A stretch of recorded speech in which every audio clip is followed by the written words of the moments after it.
The story begins with a grim revelation. In just 10 years, the Eastern Federation Kingdom will collapse under the burden of the 5 great vices, leaving nothing but ruin in its wake. To prevent this tragedy, our protagonist has taken it upon himself to act as their overseer, though he never imagined it would turn into such a colossal undertaking. Originally, he was an ordinary man, trapped in modern life, grinding through 78-hour work weeks with barely a break. But fate takes a strange turn when he wakes up inhabiting the body of a noble in a fantasy world. At first, it seems like a dream come true until he realizes he can't read and he doesn't possess any sort of magic or power. Trying to at least understand the written language, he ends up holding a book upside down, leaving the butler speechless. When dinner comes, a maid serves him a grand feast, and he digs in enthusiastically, thoroughly enjoying the perks of his new identity. Even the bath is prepared for him, and he can't help thinking that being the young master of a count's household is pure bliss. Being pampered and carefree feels like heaven. Yet, there's one huge problem. He has no clue where he actually is. Normally, when someone is transported into another world,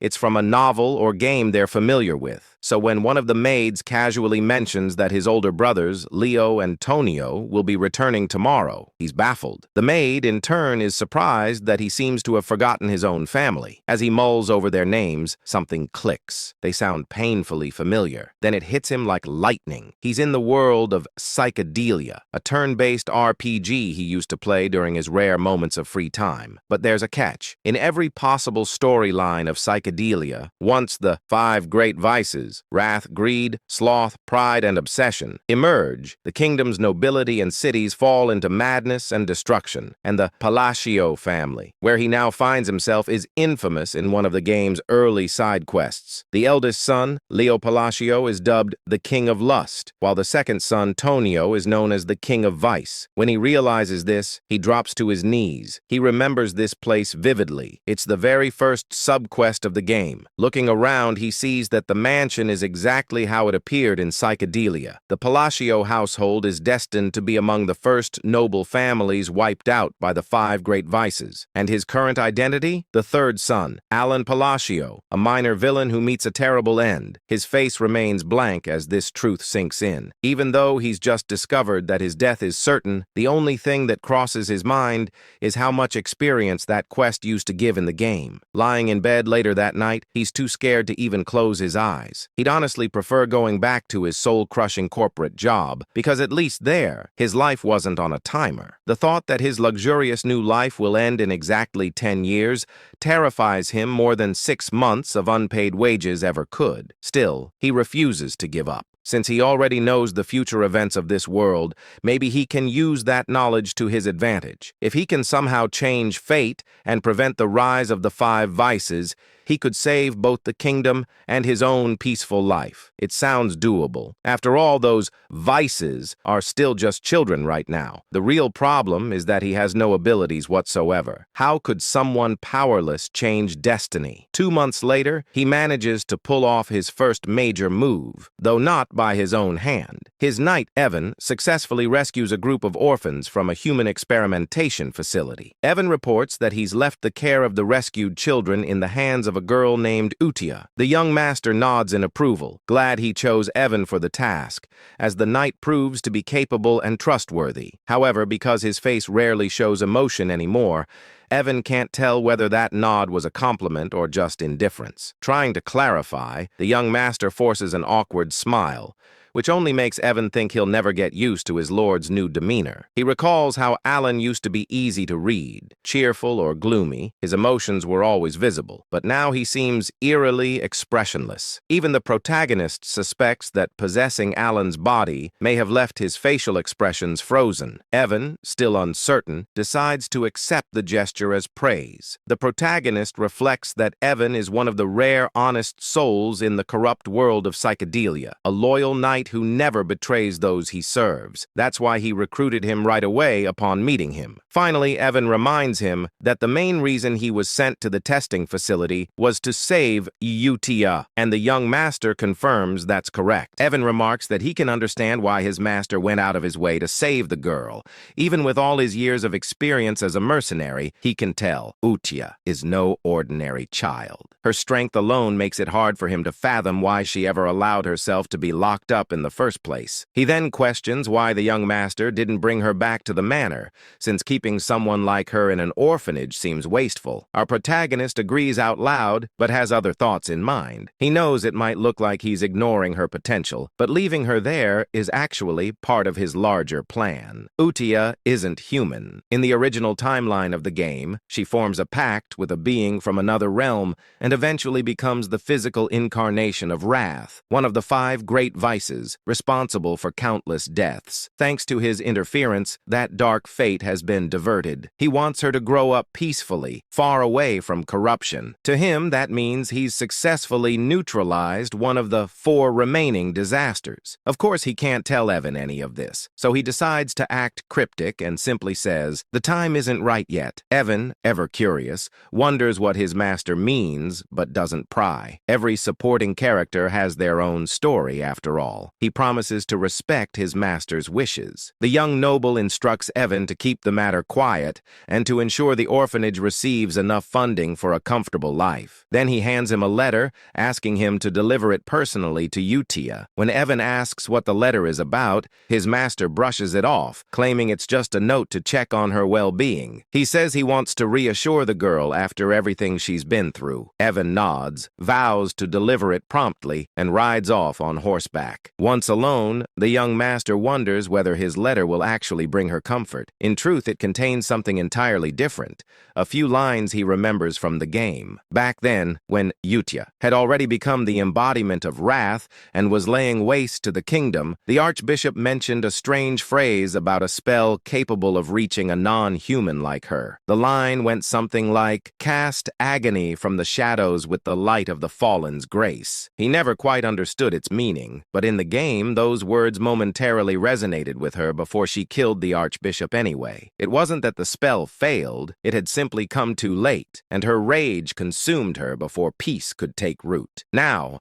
our protagonist believes that by sending those same words early, he might truly change her destiny this time. With wrath handled, at least for now, he's ready to move on to the next of the great vices. Still, he can't help but think how absurd it sounds to try befriending a potential monster with a single poetic quote. Yet, considering that these sins all seem to worship some mysterious higher entity, maybe there's something to it. To him, they all seem like fanatics. Meanwhile, we shift to Utia Sao, who's reading the letter herself, and she's not happy. Evan, watching her, can feel the immense surge of mana radiating from her small frame. It's beyond belief. He admits that she might be the strangest person he's ever met. Her face is emotionless, her voice calm, yet her power screams otherwise. She asks Evan to confirm whether the young master truly wrote the letter. When he nods, she explodes with fury, her mana flaring like a storm. The sheer force is enough to terrify even a seasoned warrior like Evan. Manifesting mana in tangible form, like she's doing, is something only master-level individuals can achieve. Her anger is unrestrained, like that of a jealous lover denied attention. Evan recalls his master's words that it simply wasn't time yet,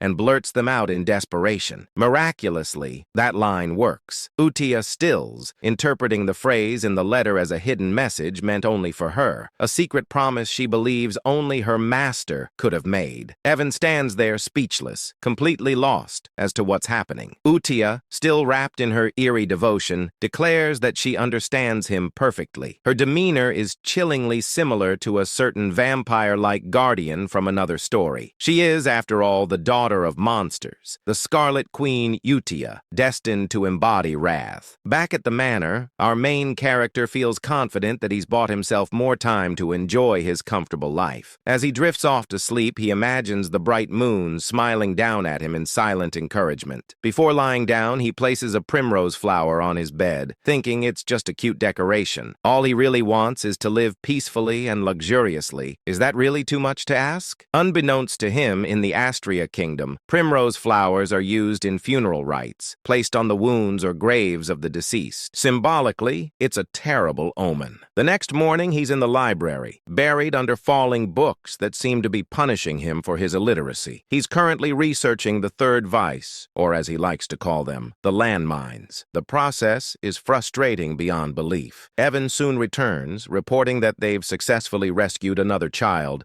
thanks to the young master's directions. When asked, our protagonist makes sure the child was treated gently after being saved from an underground slave market. Evan assures him that she was, but before their conversation can continue, the library doors slam open with a deafening crash, sending papers flying everywhere. The intruder? Tonio, the second son of the Palacio family. He immediately starts mocking his younger brother, demanding to know how an illiterate fool like him dares to hold a book. Our MC, expressionless as always, just stares back. Tonio's taunting escalates, but the young master decides it's not worth the effort. He plays it cool, saying Tonio can use the library if he wants. He'll be taking his leave. Tonio, thinking he's asserted dominance, grinds his heel onto his brother's head with a smirk. Before things can go further, a knife suddenly whistles through the air, lodging itself into the wall beside them. A new voice cuts through the tension, scolding them for being too loud. The newcomer is Leo, the eldest son of the family. As Leo and Tonio start bickering, our protagonist takes the chance to quietly crawl away, completely unbothered. He remembers that in the game,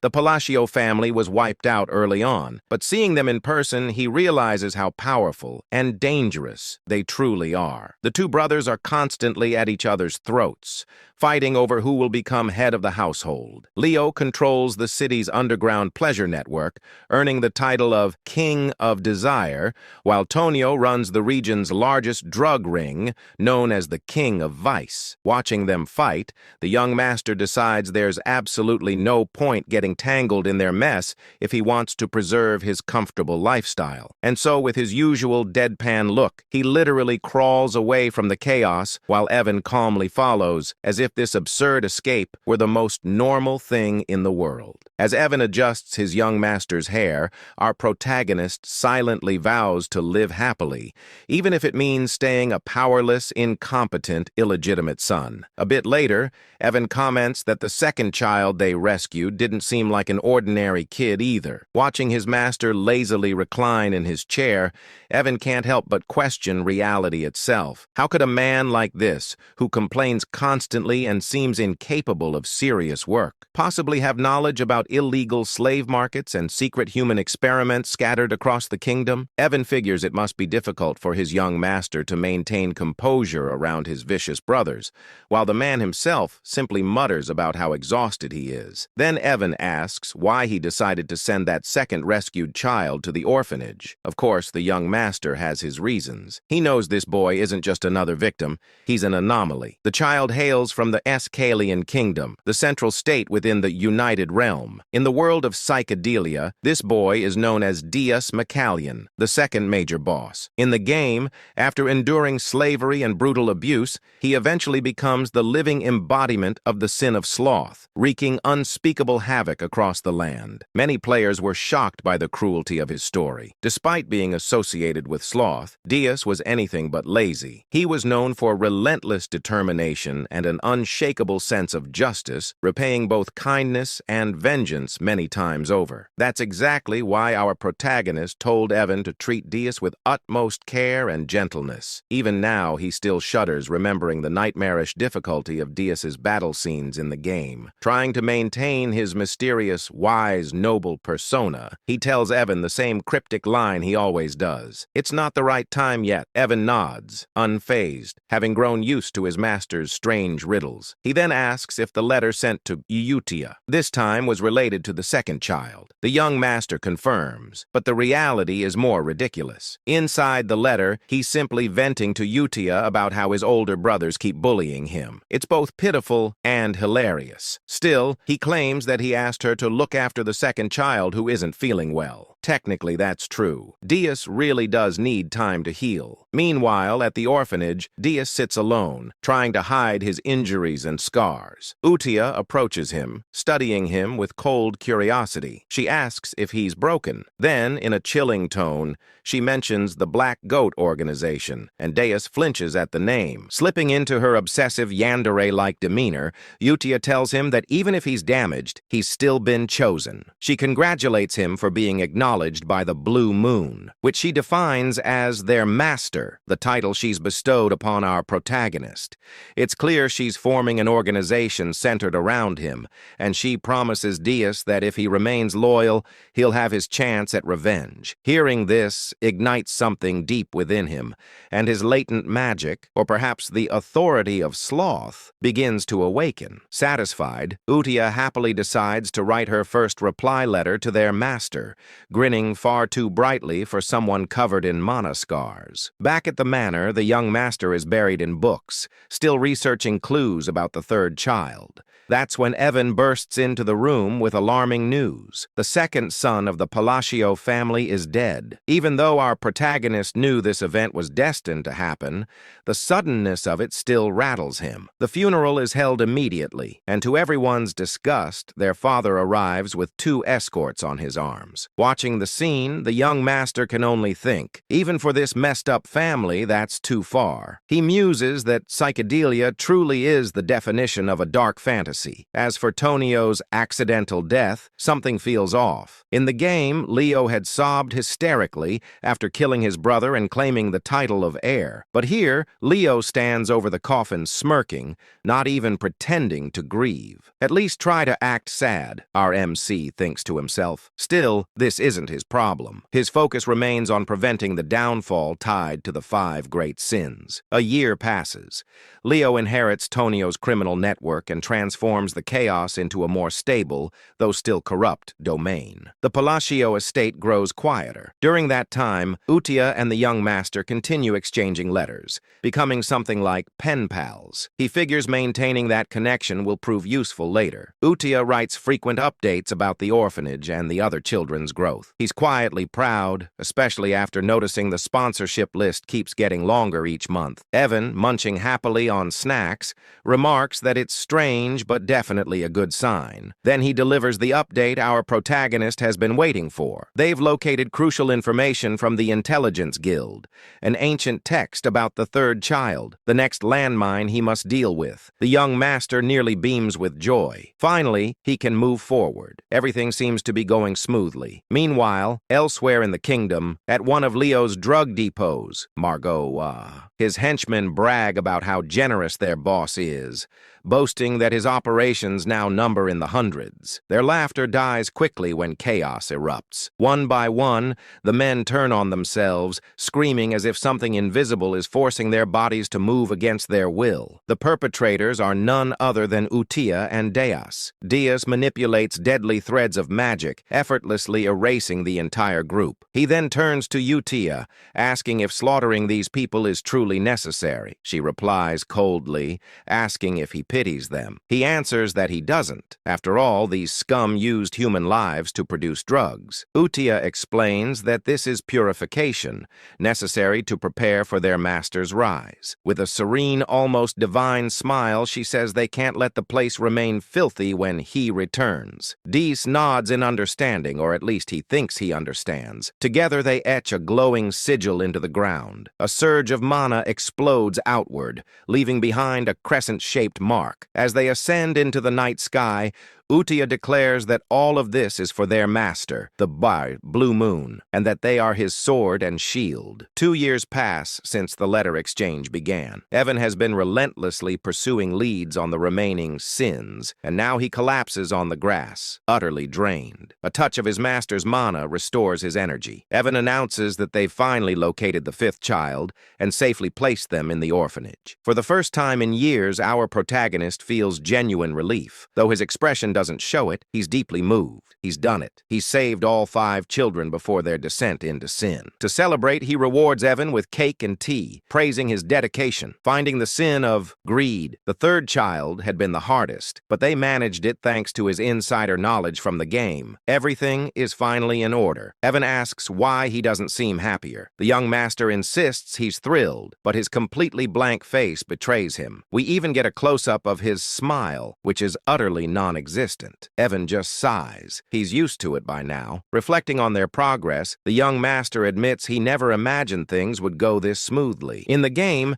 the 5 bosses became the great vices because of unbearable suffering. Saving them before that transformation seemed nearly impossible, but somehow he's managed it. When he asks about the orphanage's current state, Evan hands him a letter reporting that everything is running smoothly and the children seem happier every day. The young master remarks that if that's true, they might not even need a new caretaker. He's surprised Utia has handled things so well, though it makes sense, considering her deep attachment to the orphanage in the game's story. Reading Utia's letter, he finds that she's written warmly about each child's progress, especially Dias, reassuring him that everyone is doing fine. For the first time, a faint smile appears on his lips. He's genuinely glad they're growing up well. Evan asks when he plans to finally meet them in person. As always, the young master replies vaguely that the right time will come. In truth, he has no intention of meeting them anytime soon. He's terrified of the power they'll eventually wield. For now, distance feels safest. Still, he's aware that if he wants to survive in this grim world, he needs to get stronger. The answer lies in magic, and luckily, this body has the potential for it. While training, Evan mentions a new group rising across the continent called the Blue Moon. The young master feigns ignorance,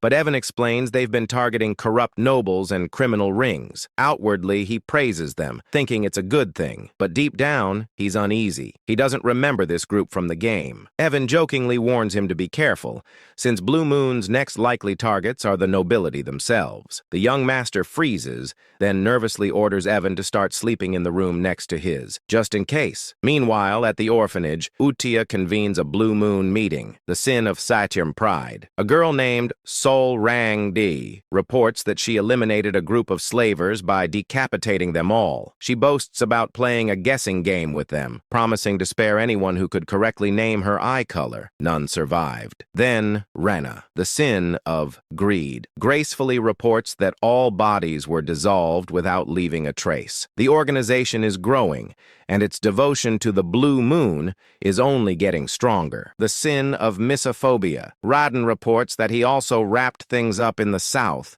taking care of the illegal human testing grounds and turning those Avalon bastards who were causing trouble into minced meat. These kids are seriously scary, I tell you. Anyway, the scariest of them all, Utia praises them for a job well done. Talking about how everything will go according to his will, she emphasizes that they all exist for the sake of the Great Moon. This secret organization worships the Great Moon, the Blue Moon, who just so happens to be our main character. Suddenly, Deus reports a problem which makes Utia question what could possibly be wrong when everything seems perfect under his command. These fools are treating our MC like some kind of deity. Deus explains that the head of Avalon is the eldest son of the Palatio Count family, where their lord resides. He claims to have found a dangerous written order while cleaning up the south. It turns out that the eldest son, Leo, is targeting our MC. Naturally, Utia can't let this slide. She unleashes an intense, murderous aura that sends the other kids cowering in fear. The letter reveals that Leo's plan is to slowly poison our boy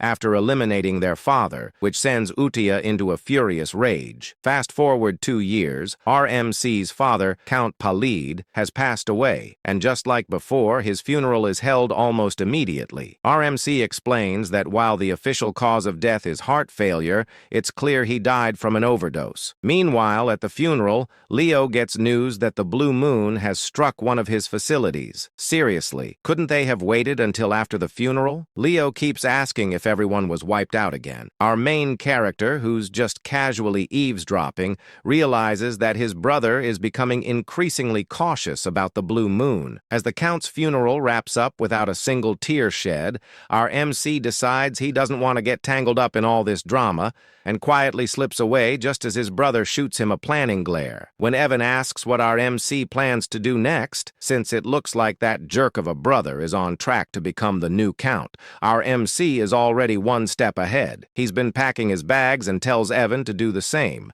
the plan to run away from this mess. Evan questions whether he really intends to flee, and our MC clarifies that it's not a complete getaway.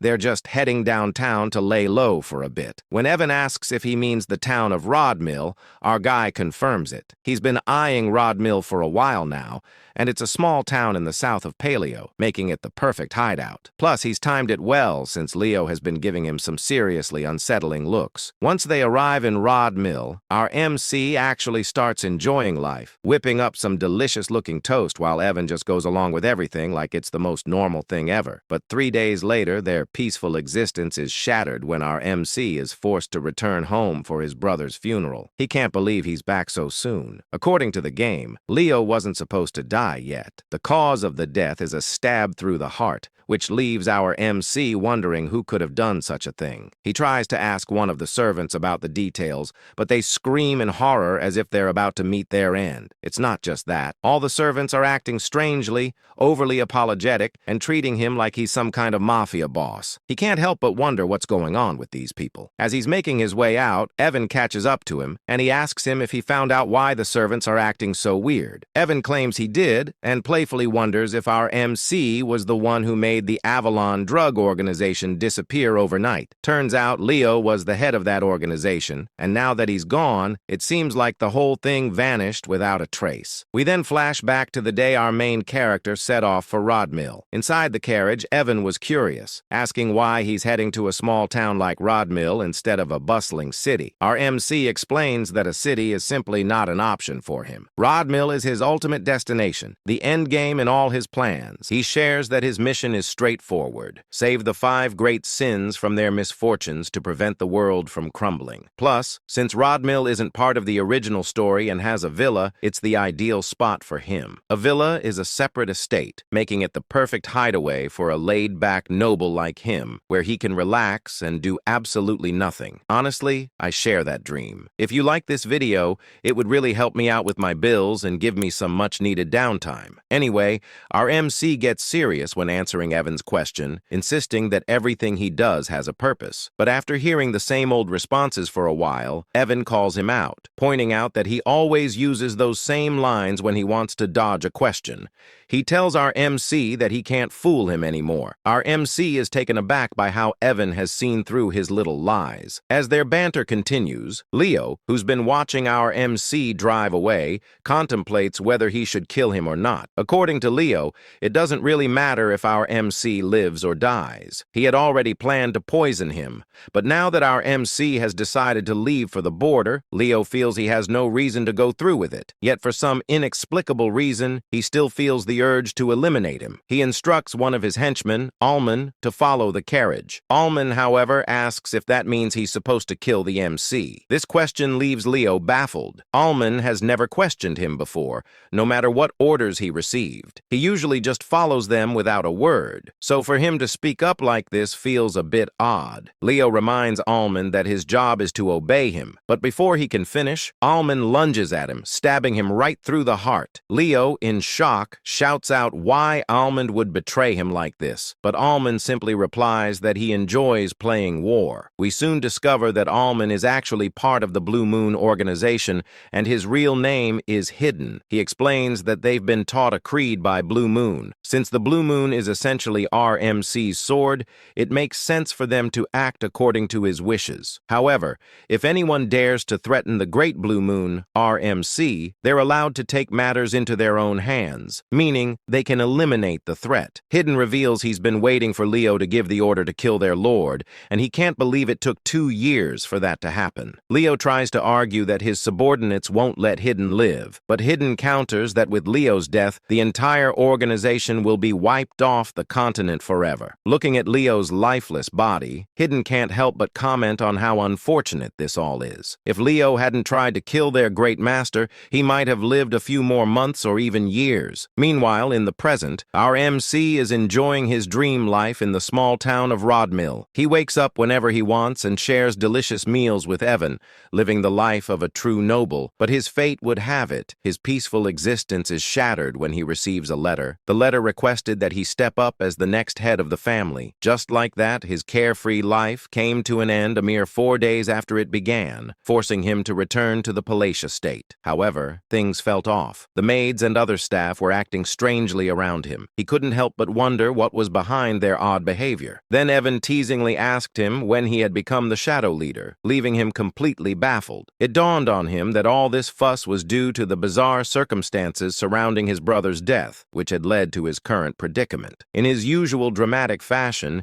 he started sobbing, pleading with Evan to help him understand why he was seen as the villain in this story. Evan pointed out that since he stood to gain the most from the situation, it was only natural for people to suspect he had a hand in his brother's murder. Right after he left the estate, Leo was killed, and our main character had the perfect alibi to step into the role of the next count. Realizing how his plan to avoid this mess had backfired, he felt a wave of frustration. But Evan tried to lift his spirits, explaining that with the drug organization, Avalon out of the picture, and his brother gone, he wouldn't have to worry about anything anymore. Evan jokingly added that in short, our main character was now the new shadow leader of the county, who had supposedly orchestrated the assassination of a swordmaster. Despite Leo's scummy reputation, he was still regarded as a swordmaster. Our main character began to ponder where to even begin, as he couldn't think of any organization capable of taking out a key figure in the underworld so swiftly. He asked Evan about the group he had heard hunted other organizations, to which Evan wondered if he meant the Blue Moon. Our main character speculated whether the Blue Moon could be behind his brother's death and the downfall of Avalon. However, Evan quickly clears things up, saying that according to the Information Guild, the Blue Moon isn't to blame. Instead of leaving behind bodies,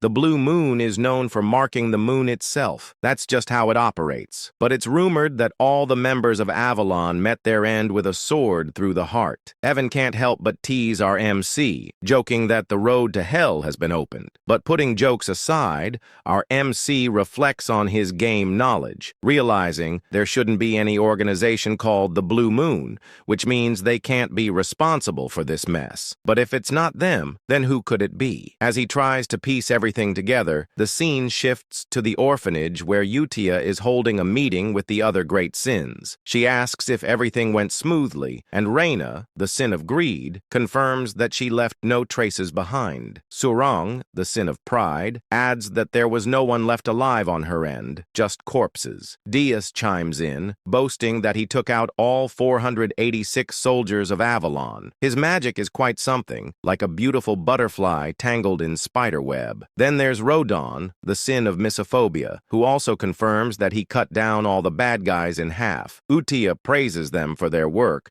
but she's a pretty intimidating child. There are whispers that she's actually over 1,000 years old in the novel, but who really knows? That's how Avalon, the most notorious drug organization in the world that brought doom to the Asteria Kingdom, was wiped out in just 5 days. But suddenly, Rodon mentions that he doesn't think the cleanup was flawless. When Utia asks what he means, Rodon explains that he stumbled upon some intriguing documents linked to the nobles associated with Avalon, particularly the Altia Doctum, which has some deep ties. Hearing this, Utia's magic starts to flare up, and she tells the others they already know what she's about to say. It's time to wipe them out. Redden promises to handle it quietly. Moving on, Udikai then asks if the Information Guild is clean and whether they have any ties to Avalon. Rena confirms this, explaining that the guild matter is being dealt with separately from the other issue concerning the Blue Moon. Deiji, on the other hand, claims that all the guilds behave similarly, referring to it as the Hell Sword crafted by the Swordmaster. Hearing this, Reina inquires if she should keep tabs on our MC's movements, to which Udikai agrees, emphasizing that this entire situation must not reach that person's ears. She insists she has mentioned this multiple times, and they should all be aware of it. When she refers to that person, she essentially means our MC. Dias points out that since that person's family targeted them first, the order to eliminate eliminate them wasn't sanctioned by them. Upon hearing this, Yudia starts to panic. In her opinion, all their actions must be driven by a direct order from RMC. She claims they are essentially swords and a sword should never think for itself. She declares to the other sins that from this moment on,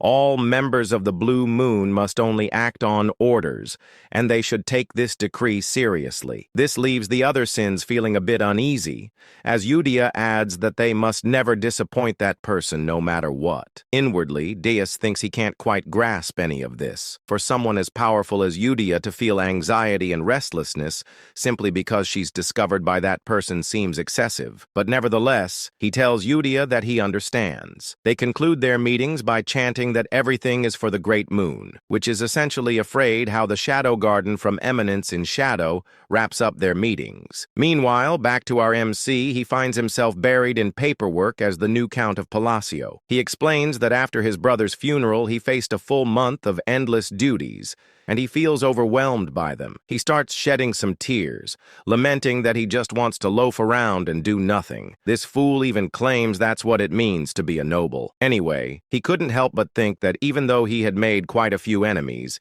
his brother Leo's death was supposed to happen 6 years from now. But with the strange circumstances surrounding all his brother's deaths, everything shifted. And now all the family responsibilities had landed on him as the sole heir. Just then, a few ministers from the county walked in, bringing even more paperwork for him to deal with. He closed his eyes and started to wonder why everyone in the county suddenly seemed to be working so hard. Back when his father was still the count, they would slack off and treat work like a rainy school day. He waved at them, signaling to drop the paperwork on his desk. But in the minister's eyes, he was radiating a deathly aura. They began to worry if they had somehow angered him, with some even vowing to work even harder to avoid any consequences. He was a secret mastermind who would eliminate anyone who displeased him, but having been a former workhorse himself, he wasn't handling all this pressure very well. He wondered if it would be possible to get the ministers to do all the work for him. Later that night, Evan was a bit shocked to find out that our boy had reached the 2nd tier in magic after just 2 years of self-study in poisoncraft,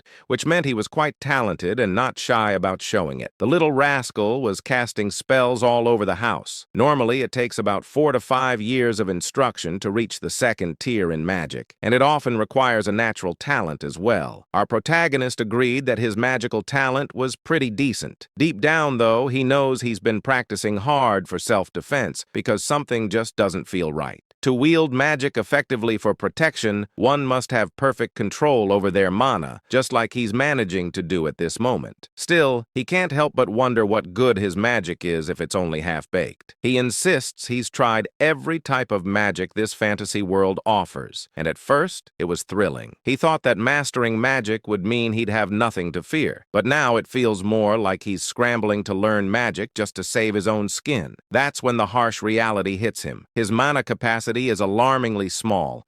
Without enough mana, there's no magic, and that spells trouble, possibly even death. As he wallows in his predicament, we discover that innate mana capacity is akin to an athlete's natural weight class. While some are born with extraordinary talent, our main character is stuck with a minuscule mana pool, and no amount of training will change that. Yet he clings to a glimmer of hope. If all else fails, there's a way to fix it. Just then, Evan interrupts his thoughts, announcing that his invitation to the ball has finally arrived, leaving our present puzzled about what he's talking about. The scene shifts a few days later to the grand ball, where our main character makes his entrance in some truly majestic attire. The fit is impressive, but being the introverted guy he is, he claims to be already worn out, even though he just got there. This party, let's call it what it is your typical aristocratic gathering in the southern part of the Asteria Kingdom. It's basically a meet and greet for nobles, and since our MC is about to be sworn in as a count soon, he really has to show up. He gets into serious mode, thinking this is his golden opportunity to network with the nobility,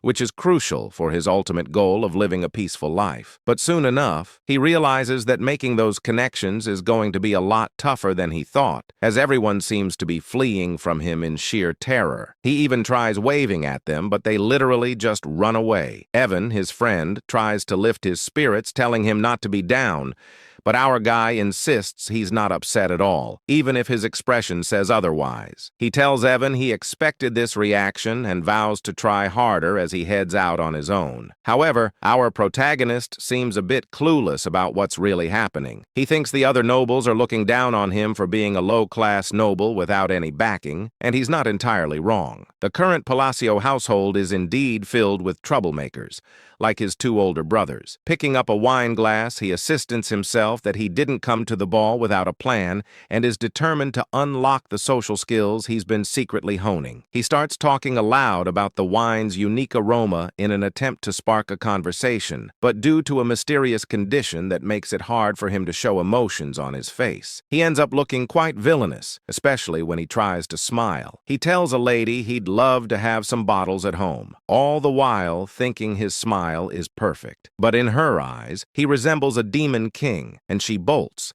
saying she'll tell her father to prepare them right away. To the other nobles, it looks like our protagonist just extorted and blackmailed the poor lady into giving him a limited edition regional wine. What a mess. Evan tries to comfort him while our protagonist insists that the lady must have just been shy. Later, we find him sulking in a corner while Evan is happily munching on food, teasing him about how his list of gifts has grown. It turns out the wine incident wasn't a one-off. Every time he tries to talk to someone, they think he's trying to blackmail them, handing him things like a panacea, citrus tea, and more. He can't shake the thought that Pazio has become way more notorious than he ever imagined. With rumors swirling about him having killed his two brothers, he's basically turned into a figure of fear and dread. Feeling down, he tells Evan he needs some fresh air. As he steps outside, a certain red-haired beauty catches his eye. While he's out there, he can't help but wonder where it all went wrong. Suddenly, a soft voice calls out to him from behind, asking if he has a moment. He turns around, puzzled about where the voice came from since he doesn't see anyone. Looking down, he finally spots a cute young girl who introduces herself as Loria, the third daughter of Duke Altia. Hearing the name Altia, our MC recognizes it from the game, and he explains that the Altia family was one of the three major shadow players in the psychedelia game known as the Northern Troublemakers. This realization stung a bit, as he had hoped someone normal had actually spoken to him. He also wondered why he couldn't recall this girl at all had she not appeared in the game. Loria, however, was straightforward, asking him to lend her his strength for protection, as she will be facing an assassination attempt soon. Loria explains that she's in serious trouble and needs our protagonist's help, but when he looks at her, it's clear he's unsure. You see, Loria has been living under the protection of her father's mistress, but now that her father's health has taken a turn for the worse, she fears her older sisters might try to eliminate her. Our main character can't help but think this situation mirrors his own past with his brothers. As he gazes at her, it dawns on him that the reason he didn't recognize Loria from the game is that she must have already been dead and never made an appearance. Loria, looking as adorable as ever, pleads for his assistance, claiming that with his abilities he could really make a difference. But our protagonist firmly turns her down. She insists she's not coming to him empty-handed. If he saves her, she promises to share half of the Ultia family fortune. Still, he walks away feeling a twinge of sympathy for her. Deep down, he knows he can barely manage his own magic, so it's best not to give her any false hope. Despite wanting to help, he's not the all-powerful figure everyone thinks he is. As he heads into the party room, he can't shake the image of Loria's sad face, which makes him feel guilty. He wishes her luck before stepping inside. Meanwhile, Dees and Ren, who have been observing from a distance, start to wonder what their next move should be since one of the Ultia family members has approached their master. Deus ponders whether he should report this to the Red Moon, a code name for Utia, but Ren reassures him that everything's okay, because according to their intel, Loria is the only member of Altia not tangled up with Avalon. This means she's pretty much safe since Ronan, the one with the sin of meophobia, has gone off to deal with the rest of her family. They've decided that the rest of the Altia household household is going to be wiped out, all under the orders of the Red Moon. Ren adds that their main mission right now is to ensure their master doesn't catch wind of anything related to the Avalon situation. Meanwhile, our clueless main character is left wondering why everyone seems to be avoiding him. Does he have some sort of invisible barrier keeping people at bay? Just then, the red-haired woman from earlier approaches him, and it genuinely brings a smile to his face. Well, more of an inward smile since he can't believe someone actually acknowledged him. He thinks maybe this time he'll actually manage to socialize, but as he turns around, he realizes she's not just any ordinary woman. She's another shadow player. Looking at her, he recalls seeing her face in the game, and it hits him that no normal person would approach him first unless they were trouble. He greets her, calling her Lady Zenonia, which surprises her. How does he know her name? Our protagonist explains that she's quite famous in her own right. In the Asteria Kingdom, there are 3 prominent shadow player families: the Altia in the north, the Patio in the east, and the Zenonia in the west. This stunning, curvy lady is introduced as the eldest daughter of Count Zenonia, Clea. She asks him if she's really that well known, and he explains that while Kalea Patio runs a gang, the Zenonia family operates more like a clever criminal syndicate. Just thinking about it makes him shudder. He insists that what he really needs are some solid connections to help him maintain his peaceful, noble life. For the sake of that easy life he's always dreamed of, he believes he must steer clear of this curvy, stunning woman who seems like trouble. With a respectful bow,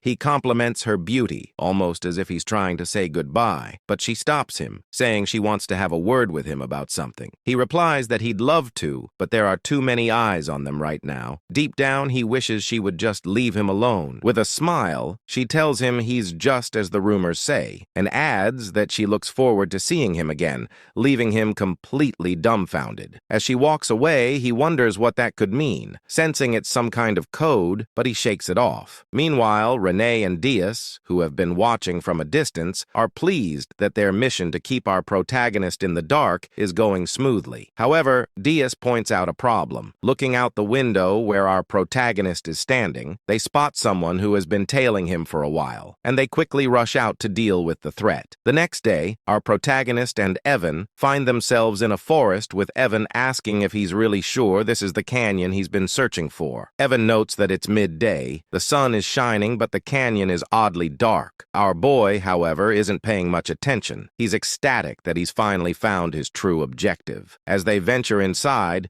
he jokes that if this place turns out to be empty like the others, he might actually cry. But as he looks at the symbols on the walls, he realizes this is the real deal. He explains that in the game, finding this place was a breeze. Truthfully, he admits that the only reason he traveled all the way to the south under the guise of attending the ball was to discover this labyrinth right here. The labyrinth is called the Labyrinth of Whispers, and if you can crack all the riddles in its 8 rooms, you'll earn a powerful artifact as a reward. Exactly what he's after. He claims to have memorized all the routes and puzzles this labyrinth has to offer. Finally, he arrives at a massive door, and as he gazes at it, he confesses that seeing the labyrinth entrance in person is breathtaking. It feels so much more real than it did in the game. In the game, he tackled this labyrinth countless times. Evan, on the other hand, asks how our protagonist even knew a place like this existed. Our boy, without thinking, replies that he's been here often, leaving Evan puzzled about what this guy is talking about. Realizing he might have slipped up, our protagonist quickly backtracks, saying he was just kidding, and suggests they head inside. Once inside, they encounter some monsters and giant golem hands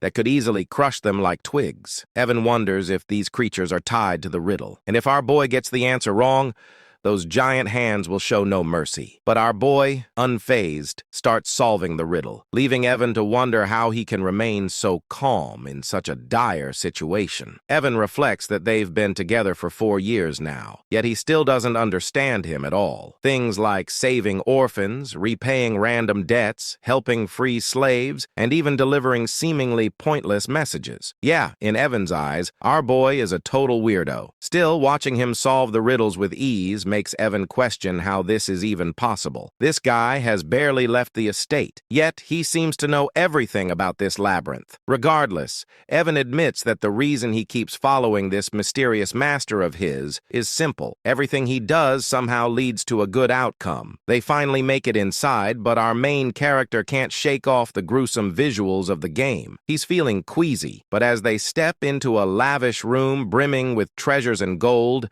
his attention is immediately drawn to a hand statue adorned with multiple rings. He declares that their goal is the black ring and insists they should grab it and get out fast. Meanwhile, Evan, who's busy stuffing his pockets with gold, questions why our protagonist is so fixated on the black ring, which looks like the least valuable of the bunch. Our hero explains that taking anything else could lead to trouble down the line. Deep down, he realizes he's finally got his hands on the ring that holds the oath of restraint. As they start to head back, our MC feels pretty pleased with himself, thinking that snagging the ring was a breeze thanks to his gaming knowledge. But Evan suddenly gets a bad vibe and points out that the rock piles they passed while entering the canyon are actually golems, and they seem to be stirring. Evan quickly gets into battle mode, feeling anxious about their situation. To him, these golems are total unknowns, making this a nightmare scenario. He thinks that if he can just get his young master out safely,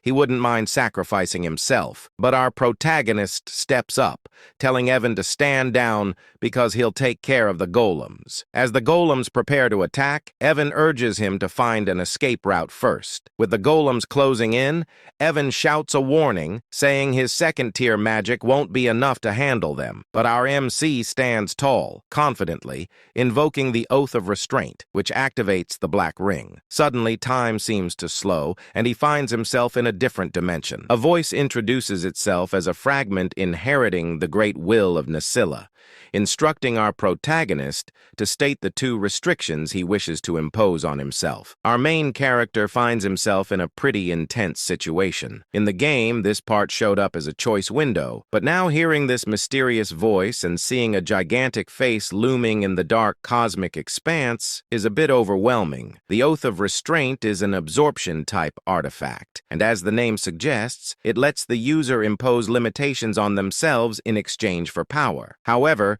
the sheer force of the voice makes our MC tremble a bit. The voice urges him to declare his first restraint, and with a hand sign, he states that he will always perform the hand signs of Babylonia when casting magic. The voice then asks what he hopes to gain from this restriction, and our boy responds that he desires the ability to bend the laws of the world just a little more. The voice grants him this power. For his second restraint, our boy explains that he will strictly chant the words of Babylonia when using magic. When the voice inquires about his desire behind this restriction, he boldly claims he wants even greater power to defy the laws of the world, which momentarily surprises the mysterious entity. Our protagonist starts to worry that he might have messed something up, especially since the entity paused. He even mimicked the exact skill icon from the game just to be safe. By choosing both the hand signs and the word restrictions, he believes he can achieve the highest possible magic attack power. Thanks to all his repeated gameplay, he has memorized every combination used in the game. So, this should work. Finally, the entity speaks again, confirming that his restraint has been granted. It expresses gratitude to the human who has remembered all the gestures and mysteries of the forgotten god. Our protagonist is puzzled by what the entity means, but he quickly notices that the ring is being absorbed,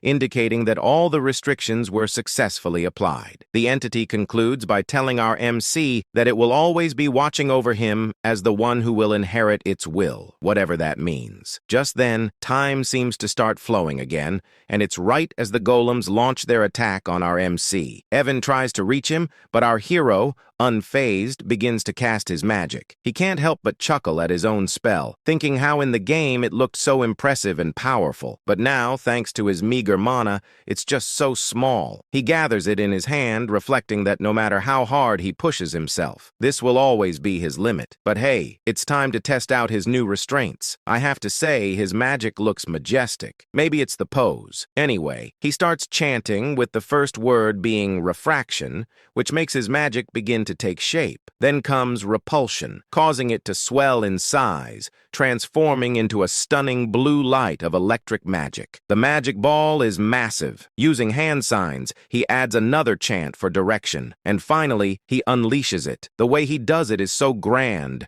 reminiscent of how Gojo releases his hollow purple. The sheer power of our boy's magic leaves Evan in shock, as the lightning obliterates all the golems, turning them to dust. In the aftermath, Evan can hardly believe his eyes, wondering what on earth just happened. He asks our protagonist if he's been hiding his power all this time, but our boy shakes his head. Evan explains that in all his 15 years as a mercenary, he's never seen anything like that. He questions if our MC is really sure that was second-tier magic, to which our boy confirms, though deep down, he's just as confused about what transpired. He admits that this wasn't at all like it was in the game. In the game's turn-based battle system of psychedelia, magic could be enhanced each turn through hand signs or incantations. This time, he boosted the chain lightning magic with all 4 incantations and hand signs for a total of 5 turns. In other words, he simply used magic settings for a large-scale lightning spell. However,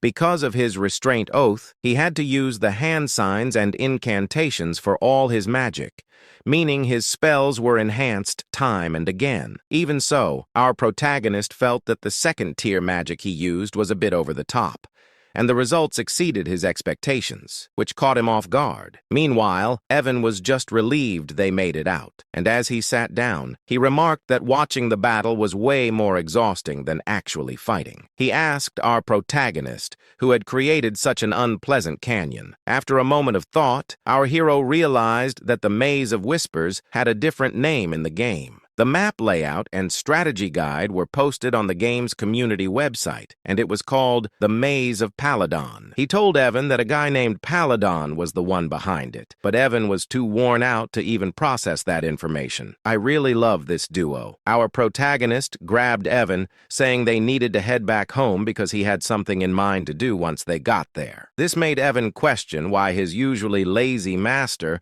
was suddenly so motivated today. Our main character explained that every time he picked a hand sign that matched the spell's attribute he was casting, the power increased. If he chose the right incantation, the magic properties would get enhanced, which is how the game mechanics were designed to work. The only difference was that, unlike in the game where the visuals remained the same and only the numbers went up, in this world, the spell actually changed shape with each incantation. But he suddenly wonders if this only applies to him, especially since he's particularly skilled at controlling mana. He decides he'll need to test it out once his mana has recovered. But for now, he's just relieved that everything turned out okay. As they prepare to leave on their horses, we see Ren, who has been quietly following our main character, watching the whole scene unfold. She quickly makes her way to the canyon, and upon arriving, she spots the runes on the wall and realizes she can actually read them. She explains that these are the glyphs of the Aleph Empire, which essentially tell the story of the era of the forgotten outer gods. Renee's eyes catch another glyph hidden in a corner, which she translates as "for my friend, who shall be left alone from the coward Palin." As she examines the glyphs more closely, a smile spreads across her face. She shares that the one who halted the invasion of the dark creatures, standing victorious against the Alcal-Kalaka that devoured the hearts of the citizens, was none other than the brilliant emperor known as Palin the Great. The reason she knows all this is that she inherited all this knowledge at birth thanks to the ancient library she received. She briefly recalls our main character mentioning that Palin was the one who built the canyon.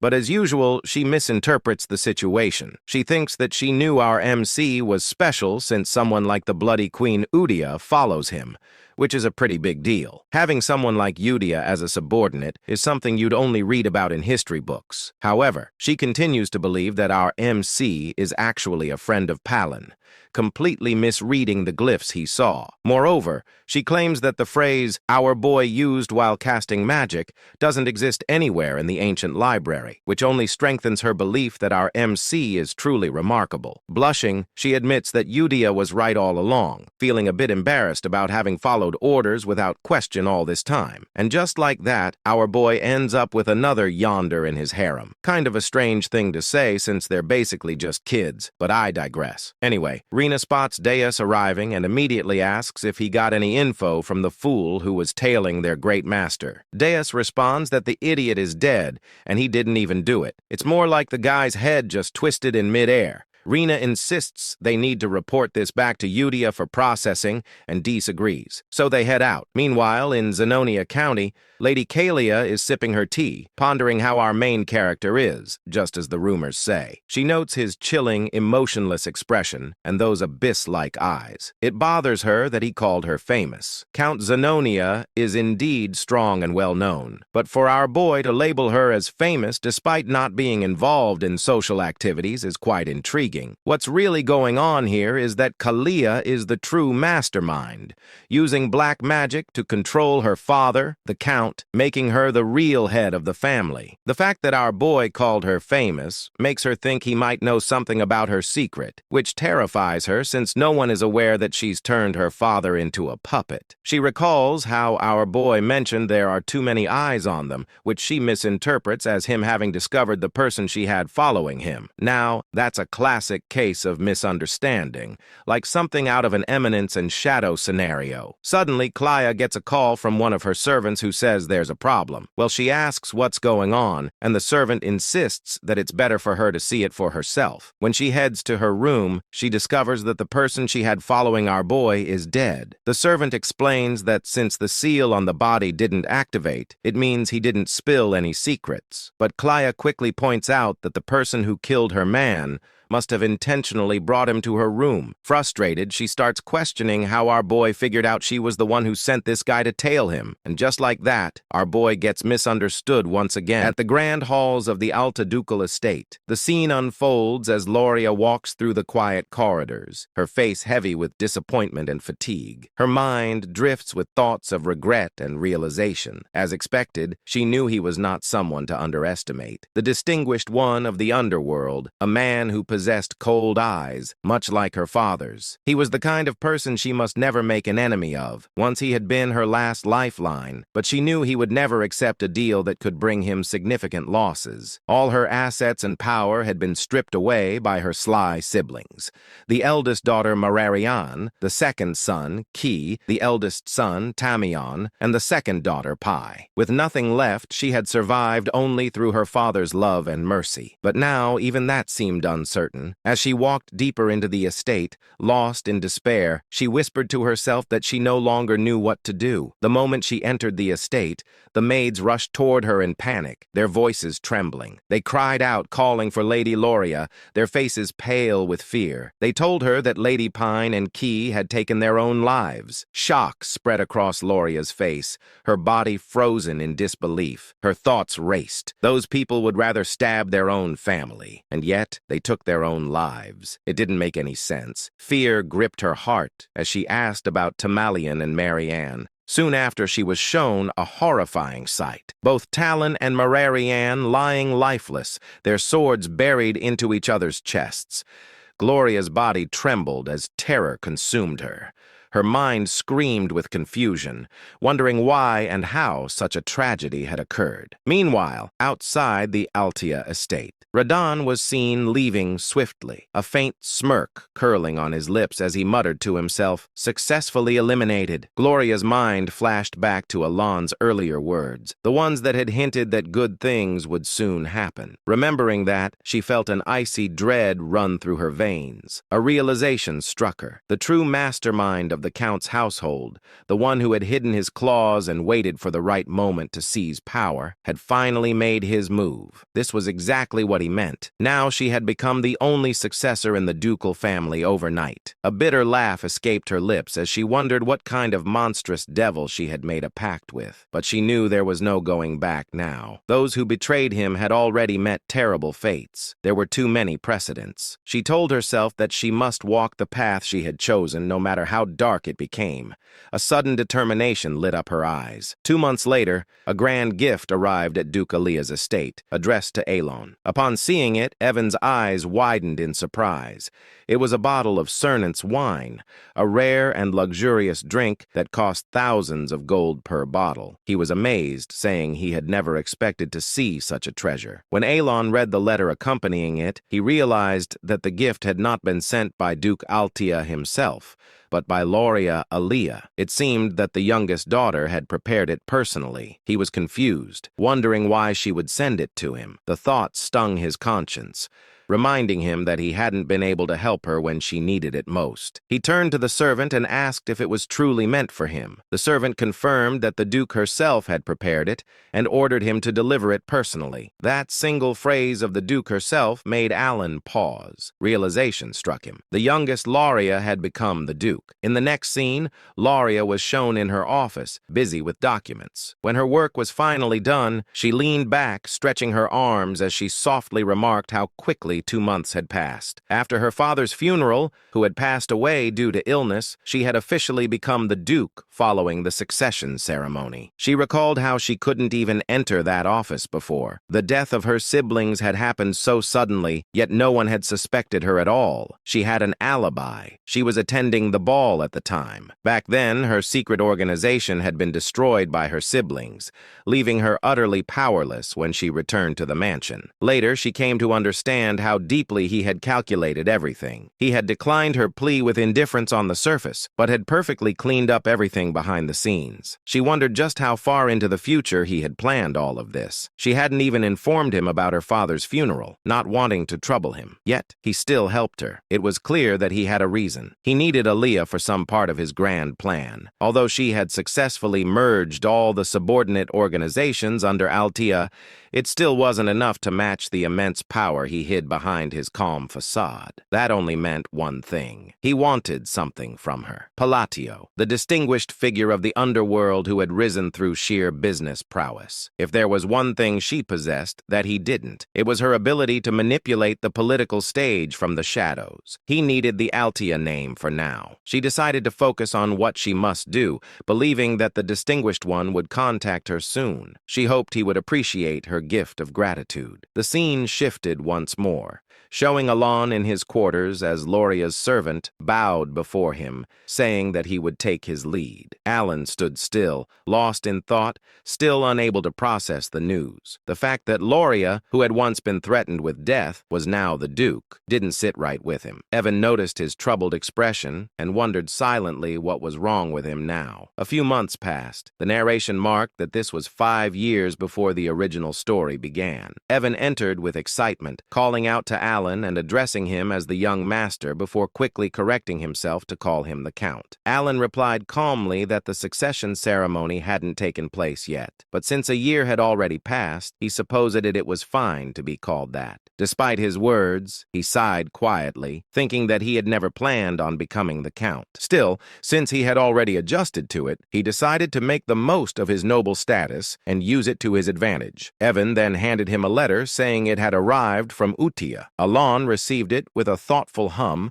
asking if there had been any information found about the assassins who killed Leo. The two men walked into the library, and as they took their seats, Evan responded that nothing had been revealed yet. The Information Guild was still investigating, and they would have to give it more time. He then looked at Alon curiously and asked what his next goal would be. Assuming that revenge was not his intention anymore, both of them sat in silence within the Grand Library. Alan sat in deep thought, realizing that all the things that slightly differed from the original game were probably butterfly effects caused by his own actions. Accepting this, he decided that he would simply be prepared for any unexpected events that might come his way. Evan, observing him, remarked that he suddenly sounded like a real count. Alan responded casually and brushed it off, but his curiosity soon drifted to the letter he had received. He wondered what Utia had written this time. Opening the letter, Alan began to read. Utia had written warmly, asking if he had been well. She mentioned mentioned that, as always, they were all doing okay and that everyone was pursuing their own hobbies. Dios's puppet shows had now reached a professional level, while Seol loved to play and learn with her friends. Reinar quietly spent her days reading and making things, while Radan had developed a new hobby of tending his garden. As Alan read the letter, a gentle smile spread across his face. The routine of exchanging news every month had become something familiar and precious to him. It warmed his heart more and more each time he received a letter from them. Though he had never seen their faces, knowing that they were all growing well brought him a deep sense of contentment. The smile on his face was something he couldn't help but wear. A sudden realization struck him as he thought about it further. The 5 of them, the children, were already old now. Evan, noticing his expression, responded to his sudden thought, saying that they were ready to step out into society. Some of them even left the orphanage earlier than expected. The ones Alan had once ordered to save had now reached that age. Alan realized that the 5 from the orphanage were no longer the small, fragile children they used to be. They had grown. He quietly acknowledged that it was time to let them go. Evan seemed surprised,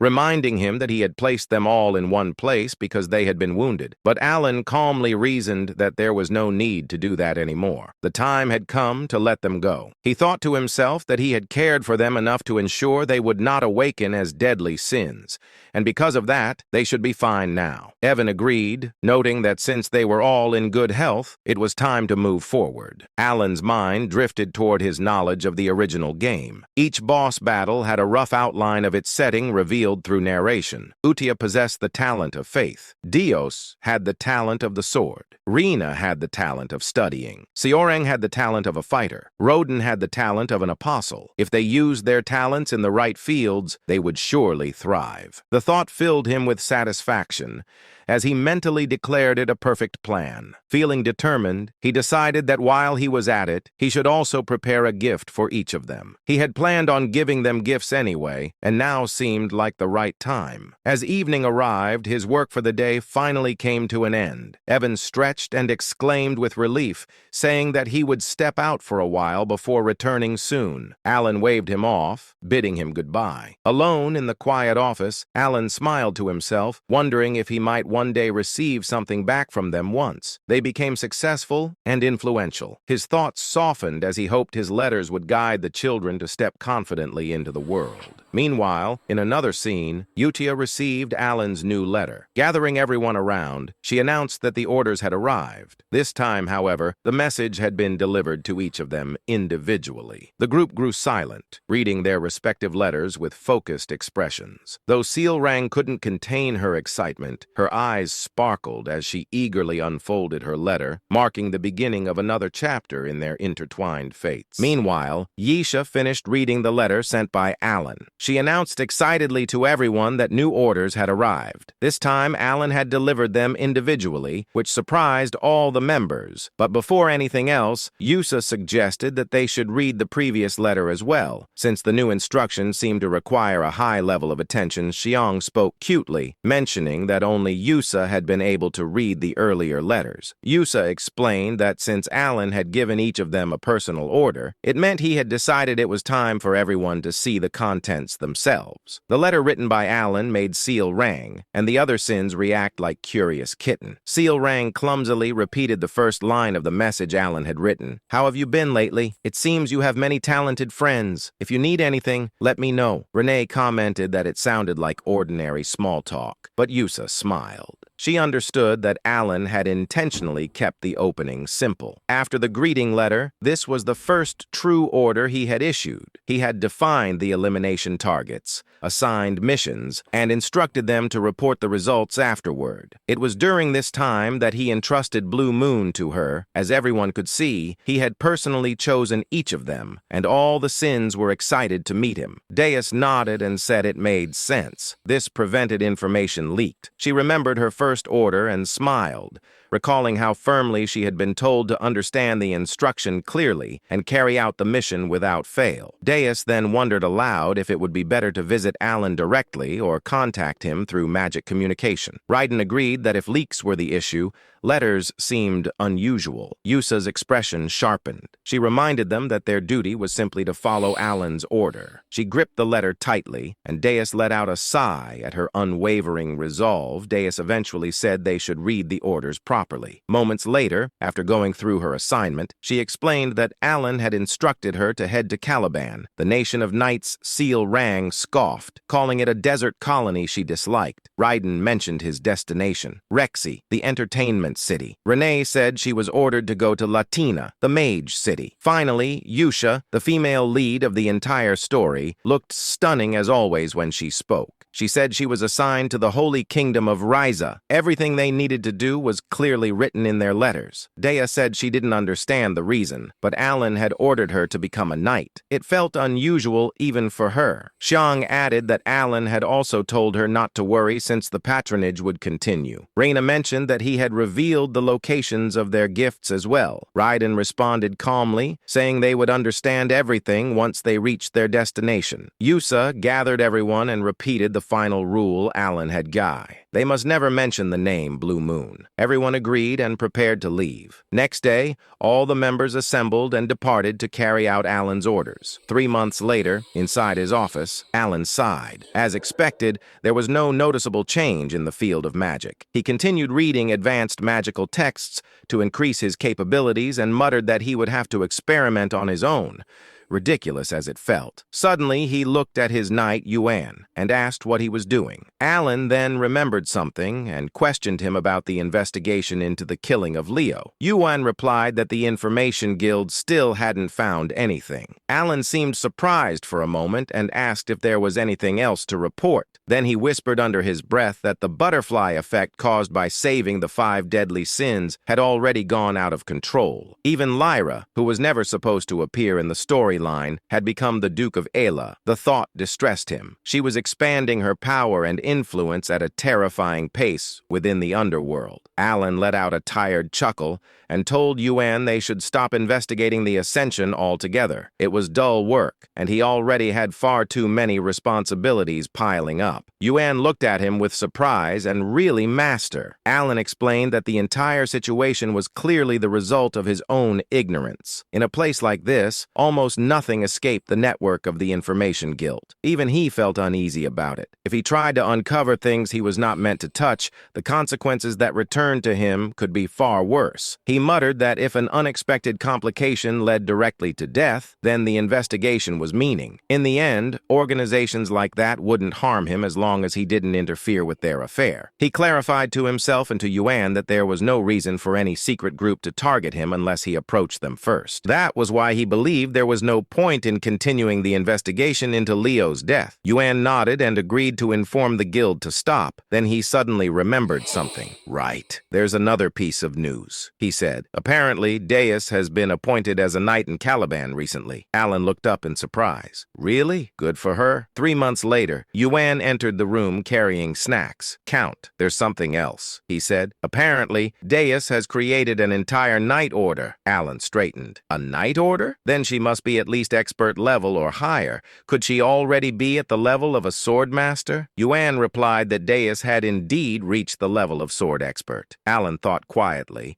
noting that it hadn't been long since she was first appointed. Students across the continent were now talking about it, claiming the world would see a 5th Master Knight within 10 years. Alan raised an eyebrow. Deus, the future Master Knight. You mean the one they call the Sword of Caliban? Yuan chuckled. Yes. She's incredibly talented. Caliban must be in an uproar because of her. She keeps gaining more recognition and followers with her swordsmanship. Alan silently admired her progress. 6 months later, Almost a full year had passed since the 5 deadly sins left the orphanage. Alan had slowly grown accustomed to the responsibilities of a count when Yuan rushed in again with news. "Count, something very recent just came in." Alan asked what it was. Yuan replied, "Deus officially become the Sword of Caliban." Alan froze in place. That meant one thing. She had become the 5th Master Knight. In the next moment, Alan said calmly that only a sword master could become a Master Knight. He explained that the sword master of Physidalia was a superhuman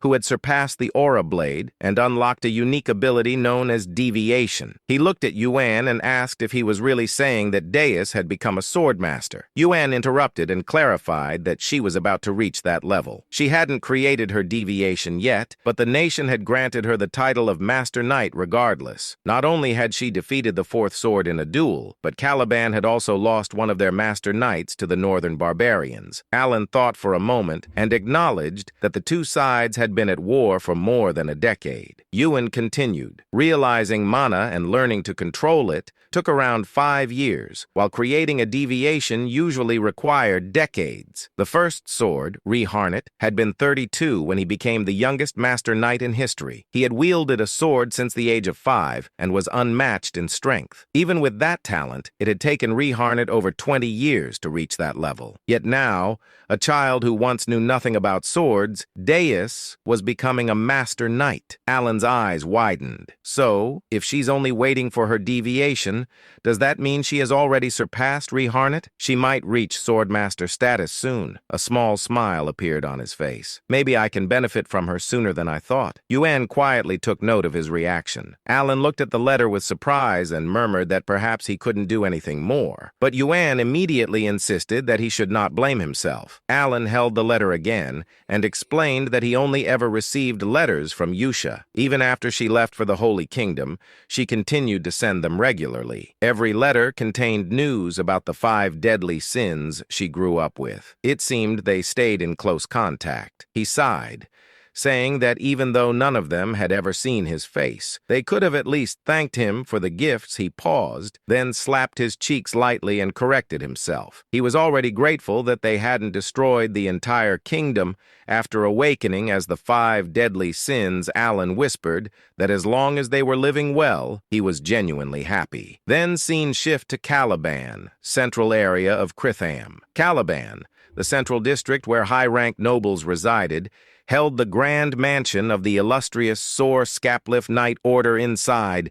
Countless knights practiced their swordsmanship. At the top of the hill stood Deus, now in full knight uniform. He looked immense, calm, and strikingly handsome. His title echoed across Caliban. Deus Mark Lane, captain of the Sor Scapliff Knight Order, youngest Master Knight in history. A girl suddenly waved at him with joy. Brother Deus smiled back. He looked far older and more composed than in his childhood. He smirked softly, thinking that even after a full year had passed, the memories still made him feel embarrassed. He remembered the day he lost everything to the black corruption, how his sister fell into darkness. Deus had been consumed with uncontrollable rage trying to protect her. His hatred dragged him down repeatedly to the point where he was nearly imprisoned. He had completely fallen into the dark. The fact that the great moon saved his life wasn't reason enough. He had sworn his allegiance out of desperation, believing it was the only path left. He thought of Yosha's voice and reminded himself of the promise he had made to take revenge with his own hands. Working under Blue Moon placed him in countless dangerous missions. He never complained, never hesitated. Each assignment became a stepping stone toward facing the black forces. After several years, he finally received his first personal order. When he opened the last letter, he had been confused. The order was different from anything Blue Moon had given before. It led him to a small inn in southern Caliban, where he was told to retrieve a gift. At first, it didn't excite him. Gifts meant nothing to someone who had lost everything. But when he arrived at the location, Deus instantly understood what his master Alan had been trying to give him: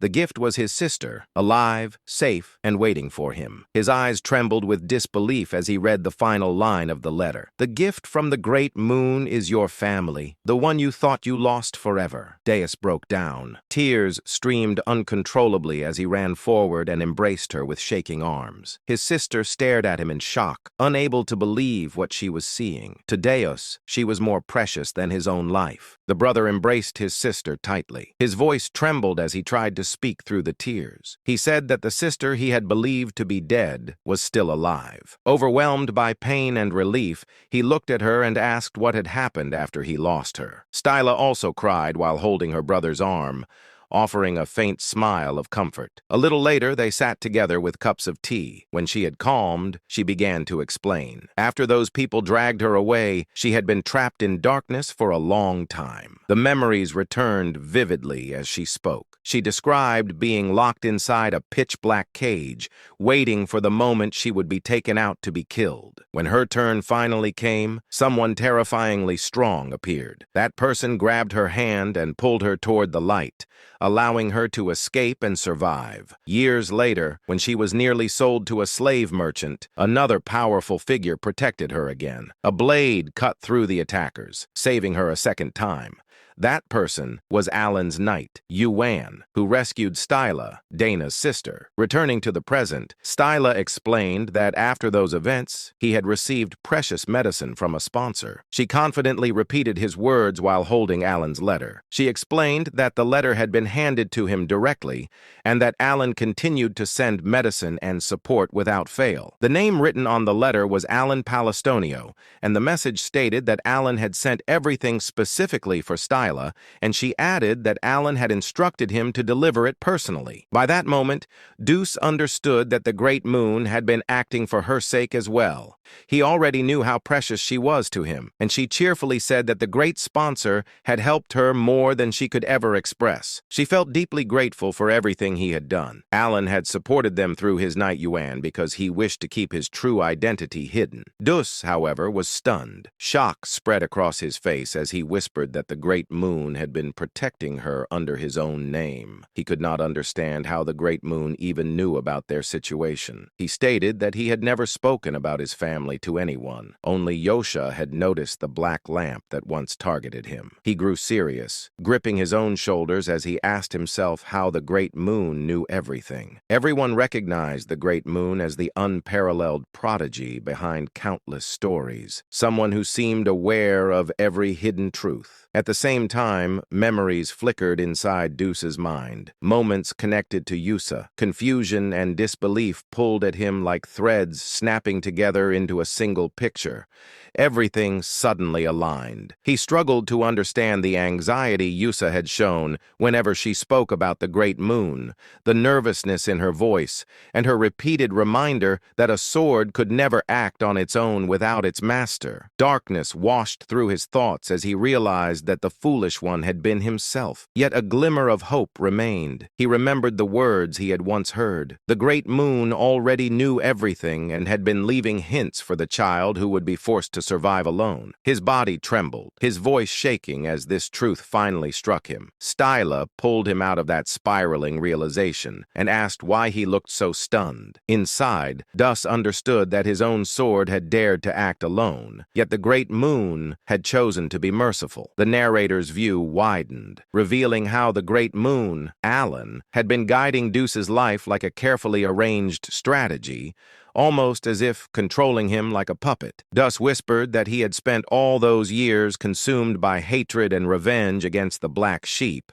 never realizing the truth behind everything. Danis looked at his sister. Her cheerful expression carried the brightness of someone who had emerged from a long, terrifying darkness. She had survived, saved the Great Moon, and protected their family. To him, that survival felt like a gift beyond measure. His thoughts twisted again as Yusa's words echoed in his mind. She had always told him that one day he would understand why she followed the man who was truly terrifying, the Great Moon. Danis realized realized she had never been a fanatic, nor someone who clung to blind trust. She had earned Caliban and become a knight through her own will, and yet she prayed to Alan as if he were a god. Now Vanuz finally understood why. Determination tightened his expression. He declared that his mission was to reach the pinnacle of Caliban, to stand as a master knight, and to create a personal knight order composed of the finest swordsmen devoted to the great moon. He also understood why Yusa always said that Alan was her god and lifesaver.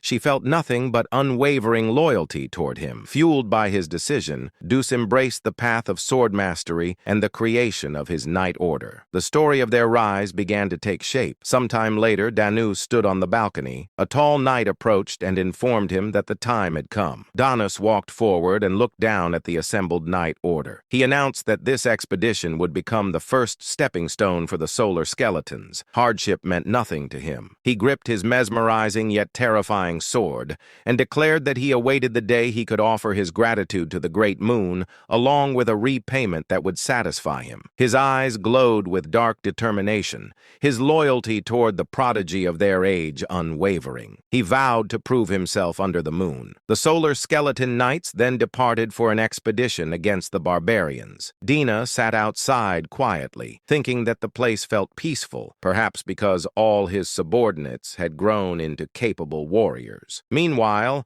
Alan examined his book and muttered that everyone had flown away from him, and he no longer wanted more information for now. His life felt increasingly chaotic, yet he reminded himself to focus. He joked about needing to stop writing in cursive and promised himself he would write more clearly. After returning from the labyrinth, he shifted his attention to researching the phrases he had encountered. Alan let out a quiet chuckle, satisfied that his reports were finally complete. As he leaned back, he reviewed the concepts he had been analyzing: reinforcement of magical imprint and the behavior of refraction within spells. He noted that refraction strengthened the imperfections inside a completed spell, allowing its rage to expand outward, while repulsion distorted the structure and influenced the transition of a fired projectile. The phenomenon still amazed him. With the universe law in his hands, his ability to manipulate the very rules that governed reality, he could alter magic beyond its original limits. According to his observations, blue light reinforced parallel magic, such as electrical attacks. He developed a theory that lines of diffraction allowed penetration, which created a critical effect upon impact. When he struck the golem earlier, the massive creature had been obliterated instantly. Despite its size and strength, it had been completely vaporized. For him, the rule always mattered, and not a single phrase within a spell could afford to mismatch. However, with his current mana, he could only use one magic of that scale per day. Fatigue pressed heavily on him. It had taken a long time to understand even this much. He grew serious as he remembered the world's limitations. The hand signs and phrases of baby Lowena had been lost long ago, leaving no record of them. Nothing existed in the written history of this world, so he was forced to research alone and build the missing pieces from scratch. Even so, he found himself oddly enjoying the challenge, despite having learned magic only for self-P protection. He placed his fingers together, preparing the spell he had been refining for 2 months. A crackling purple light formed in front of him. Alan described the result aloud, noting that eliminating the focal point of the mana phrase would force the imbalance required to create lightning. A small sphere of purple lightning appeared. Alan called it a weak and limited form, merely a fluxation spell. Yet the moment he finished the chant, a wave of thunder rippled from it, completing the structure. He continued chanting again. Compression. The condensed magic canon tightened as the phrases broke down and reshaped themselves. At the final instant, he completed the last hand sign, triggering the purpose built into the spell. A violent thunder cannon erupted upward, blasting into the sky. Massive energy flooded the area, shaking the ground as bright blue lightning washed across the field like a roaring tide. Alan stood frozen, unable to believe the force that had been released. The order of the spell phrases had mattered more than anything. When he had attempted to use breakdown first, the spell failed instantly. But now, a voice echoed behind him. Impossible. Alan turned sharply. Shock stiffened his expression when he saw the figure standing there. Kalia, the red-haired woman, villain of her kingdom, murderer of her father, and the one who had always wanted to turn Alan into her puppet. puppet, stood with her butler. Her eyes were fixed on the remnants of lightning still flickering in the air. The butler's eyes widened. Origin magic. Using origin magic means he stands at the caliber of a seventh circle mage. Alan stiffened again, stunned by the term origin circle. He had never heard his abilities described like that. Yet the truth was clear. Someone had just named what he had become. Alan's expression twisted with disbelief as he watched the two of them stare at him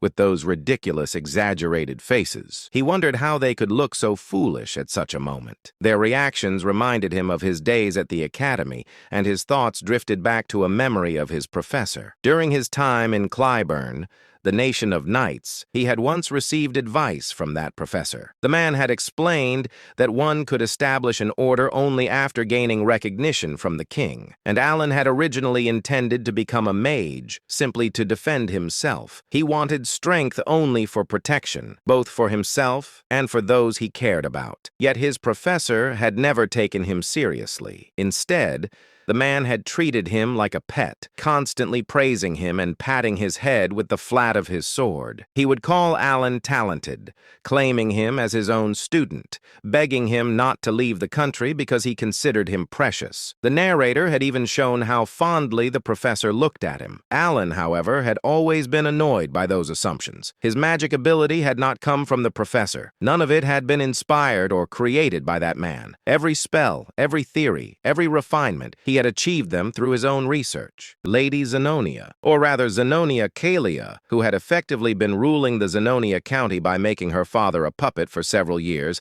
had come to Count Palatio's estate for two main reasons. One reason was to gauge the intentions of Elon, now Count Palatio. Despite holding cards that could cause substantial damage to the current Zenonia County, he hadn't used them. The relationship between Zenonia County and Palatio County wasn't necessarily bad, but she knew that the essence of the Count was similar to her own, a kindred spirit, so to speak. In other words, she easily understood that Elon wasn't the type to wield such powerful cards out of some trivial sentimentality or misplaced compassion. She had come to ascertain his true intentions. The second reason was to assess the power of the organization that Count Palatio was rumored to control. Of course, Kalia knew that just meeting the Count wouldn't reveal the full extent of the shadowy organization he commanded. However, Kalia had a way to glimpse at the fringes of that power. There was the wizard Bianchel. He had once proposed a new theory on forgotten era magic within the magic tower,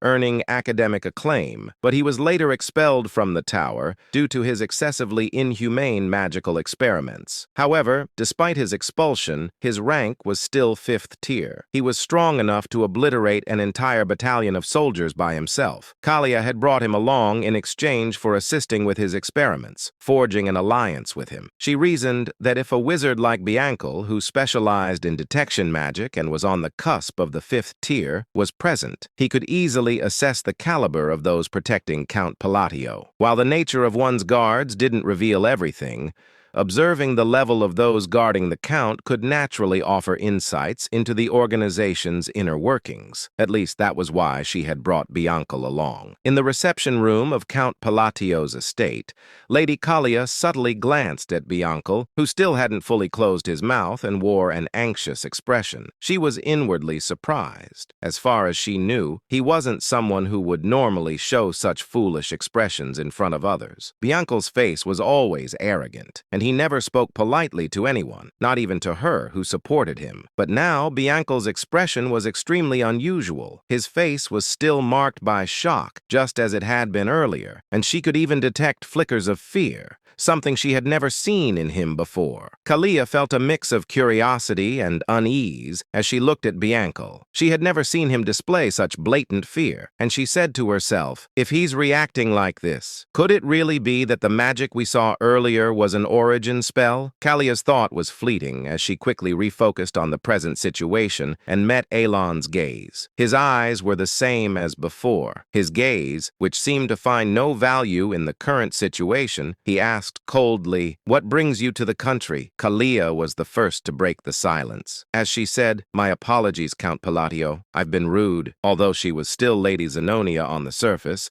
she respectfully addressed the Count and apologized for entering the training grounds. and for the sudden visit. She added, I've been wanting to meet you so much.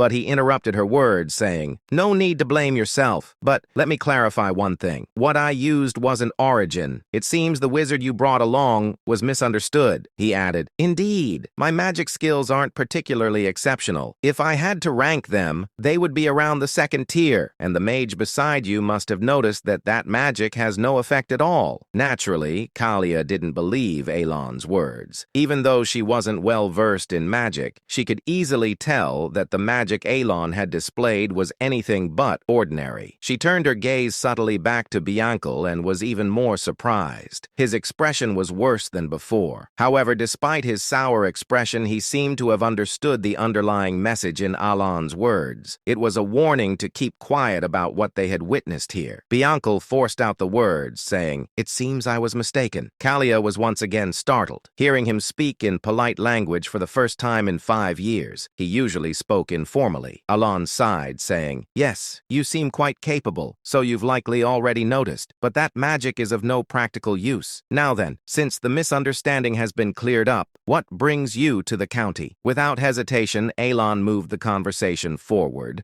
prompting Kalia to quickly collect herself and said, it wasn't anything special. I happened to be in the area for some business and thought of you, so I decided to stop by briefly. Alon inquired, is that so? She replied, yes. After pondering for a moment, Alon said, unfortunately, I'm quite busy and won't be able to chat for long. She stooped ready to leave and said, that's fine. I only stopped by briefly. I just wanted to pay my respects. But Alon spoke with an indifferent expression, saying, if you're in need of conversation, it might be a good idea to visit the Duke of Altia. I think the two of you would get along quite well. Lady Zenonia smiled and replied politely, if you say so, I'll consider visiting the Duke. However, her mouth was dry. Watching as Lady Zenonia's carriage gradually disappeared into the distance, Evan asked, why would Lady Zenonia from that notorious family in the West visit you? Alon answered, how would I know? Evan looked puzzled, but Alon genuinely had nothing more to say this time. He couldn't guess why Kalia had come either, and he said to himself, it's annoying that I showed her my magic. And let's just hope rumors about me using origin don't start spreading. In this world,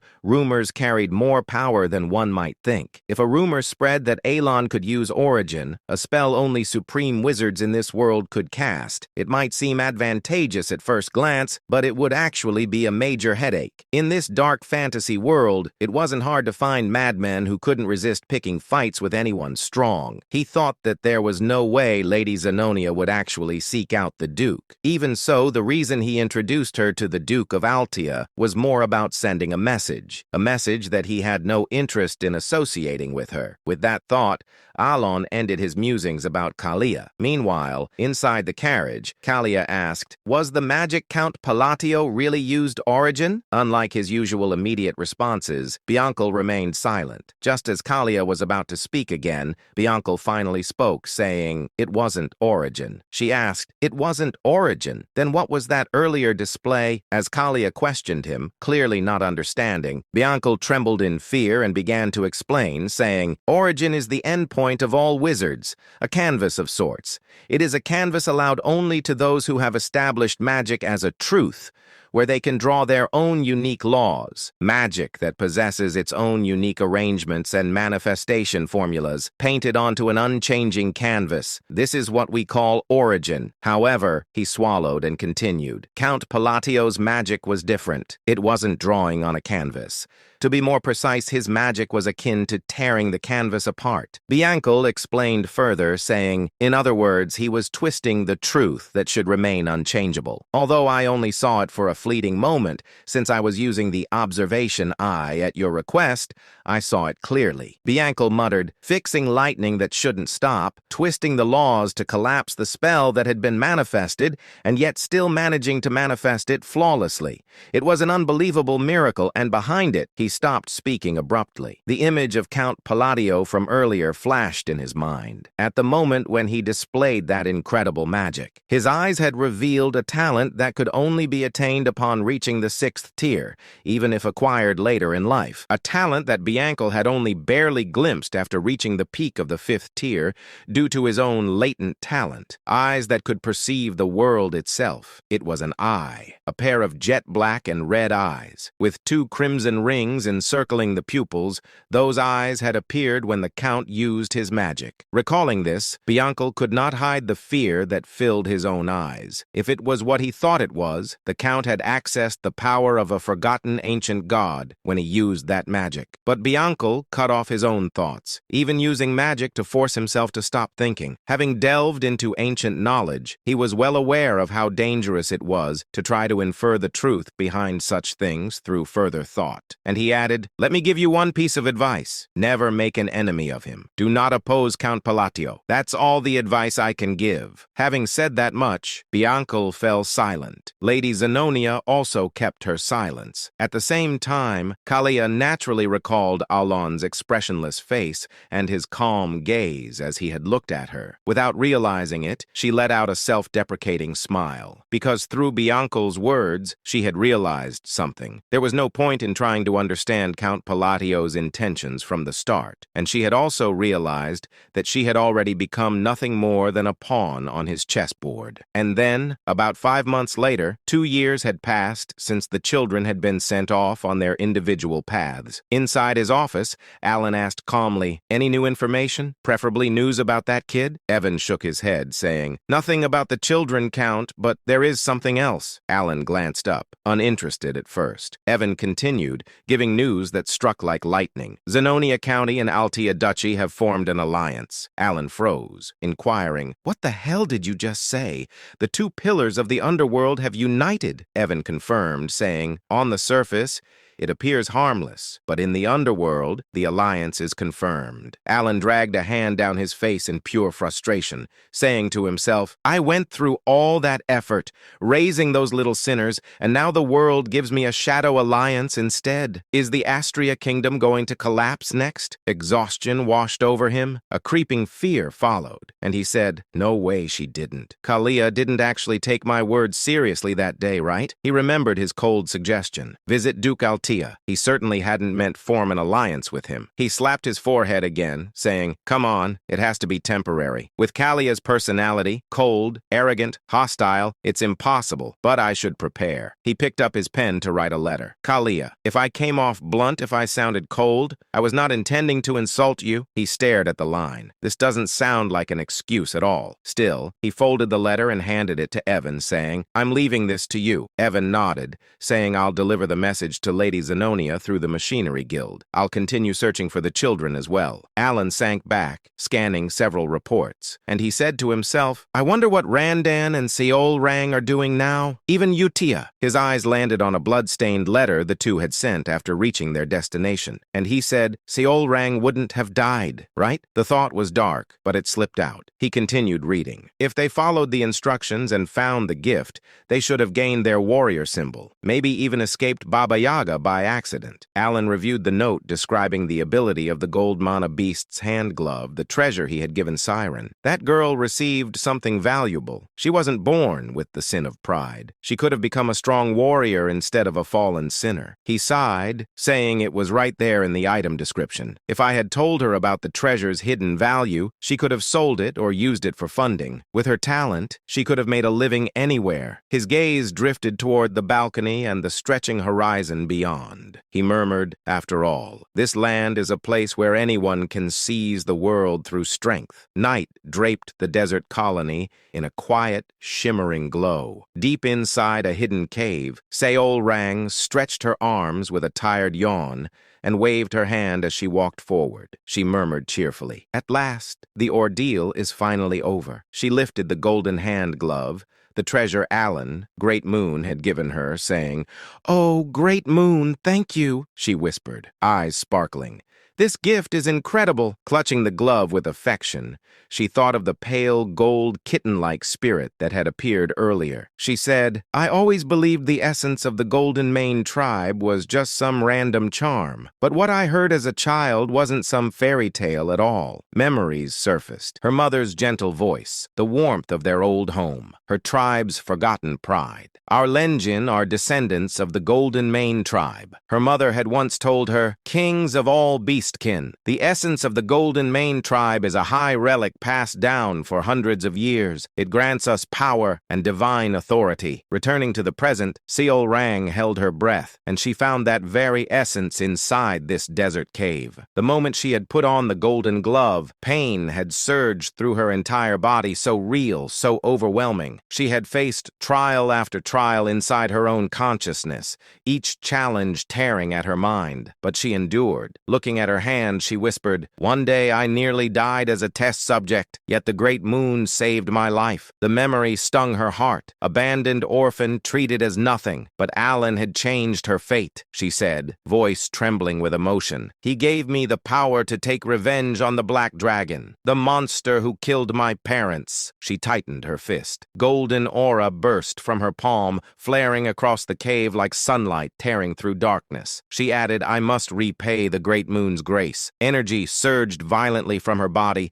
golden essence blooming outward with force strong enough to shake dust from the walls. She stared at her glowing hand, amazed, saying, "This gift was never meant to make me an ordinary gladiator. Not at all." Testing the glove's strength, she felt the awakened lineage roaring behind her blood. She said, "All I have to do is become the strongest gladiator alive, gather the scattered Golden Mane relics, and restore our trib's glory." Golden light erupted again, brighter, fiercer, unstoppable. Raising her hand high, she declared with absolute resolve, "I will slay the Black Dragon." Meanwhile, a few moments later, she stepped out of the cave and looked up at the beautiful moon. With confidence, she said, "All of this is for my savior. Let us begin." She continued, "The golden man who commands the greatest of all beast kind, the kings among their race, shall rise again under the blue moon after 500 years." Alan, holding the documents in front of him, and a small detail brought back a vague memory. Before the thought settled, Evan said, "The Information Guild obtained news about the children.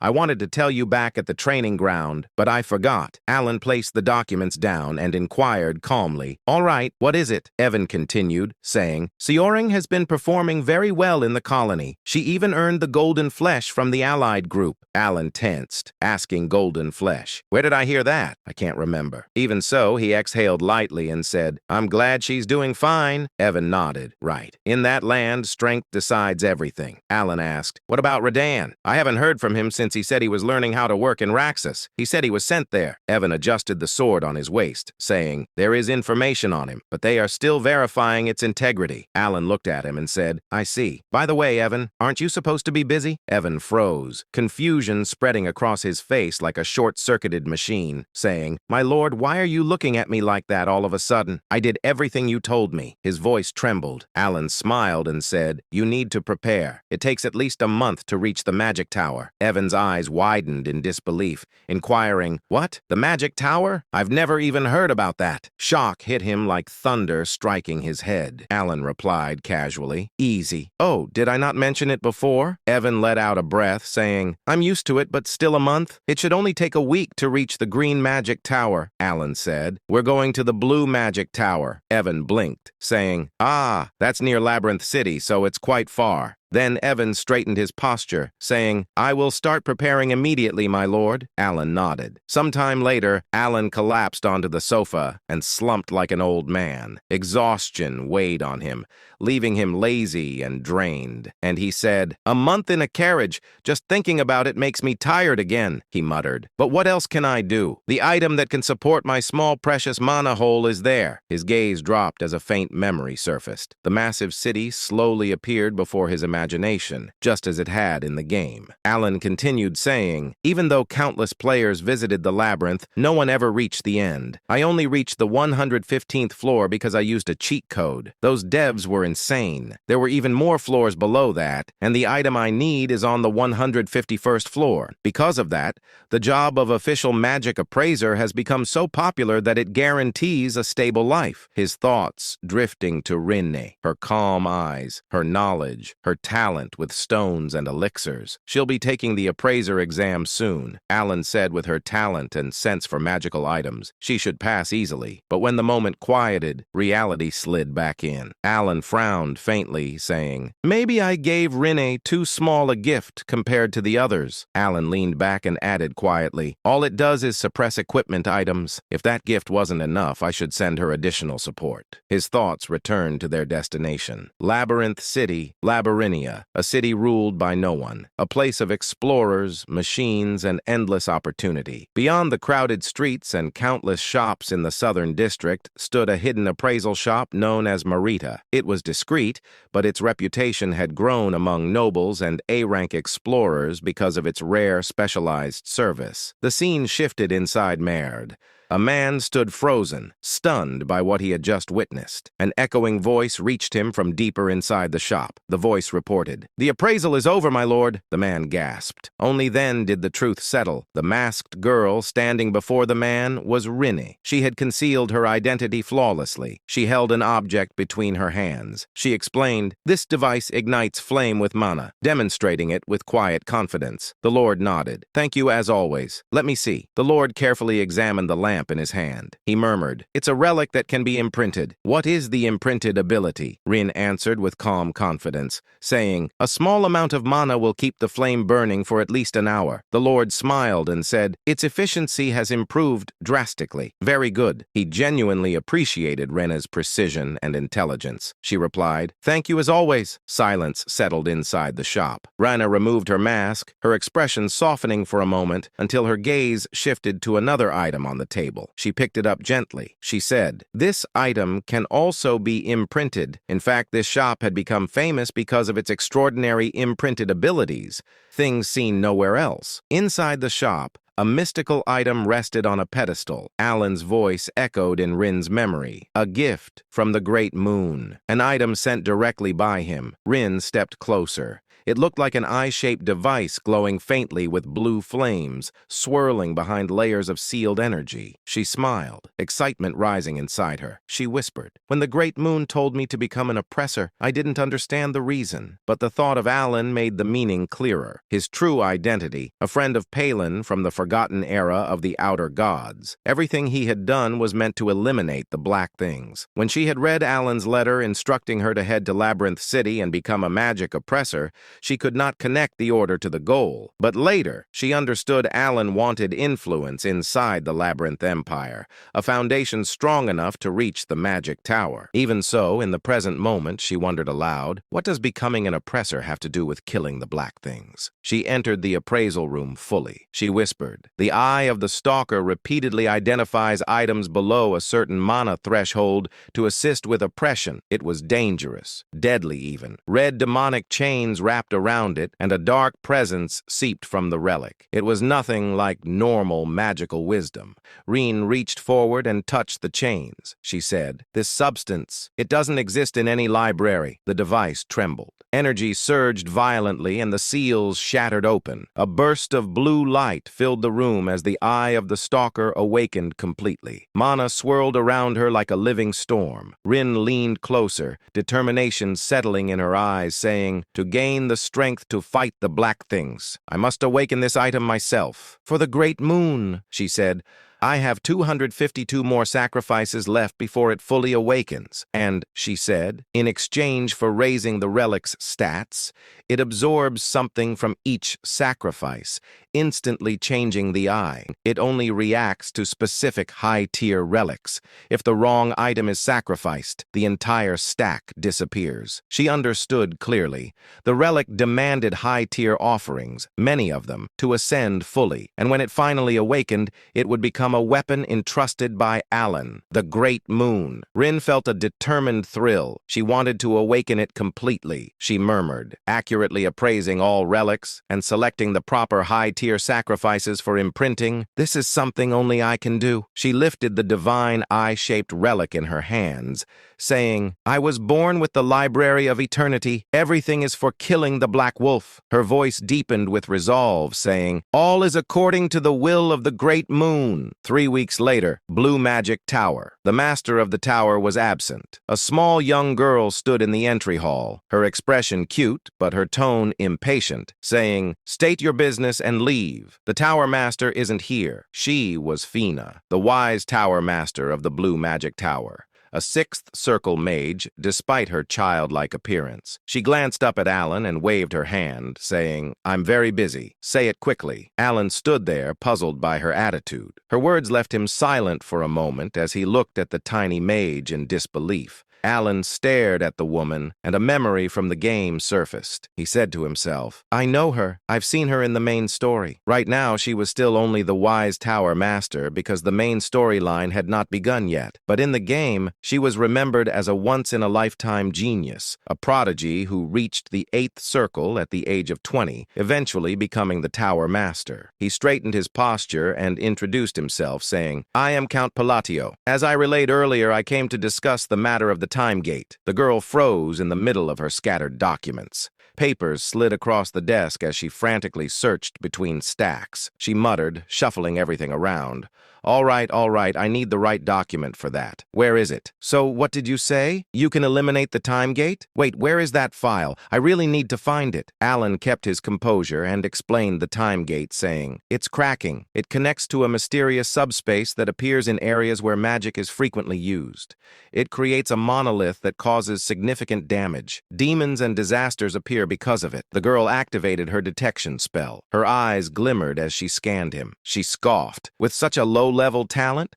What are you planning to do? She waved her hand dismissively, saying, whatever, just leave. Alan froze and said to himself, this is not how it's supposed to go. He needed her cooperation. He said, trying to remain steady, I need an answer. But she squeezed her eyes shut in irritation, saying, you want to eliminate the time gate and take the treasure? Of course you do. Everyone says that. She slammed her hand on the desk, her voice rising, inquiring, do you have any idea how many people come here every single day with the same story? Alan felt wronged. He forced his frustration down and said, I am speaking the truth. Guide me to the time gate, and I will prove it. And he asked himself, why won't she believe me? Why is she so? His thought cut off as he watched her glare back at him, clearly unconvinced. The Vice Tower leader clicked her tongue. She said sharply, listen, I get that you need something huge to change the public's opinion. People are starting to discover that the only reason you became Count was because you got lucky when your siblings died. A violent wave of mana burst from her,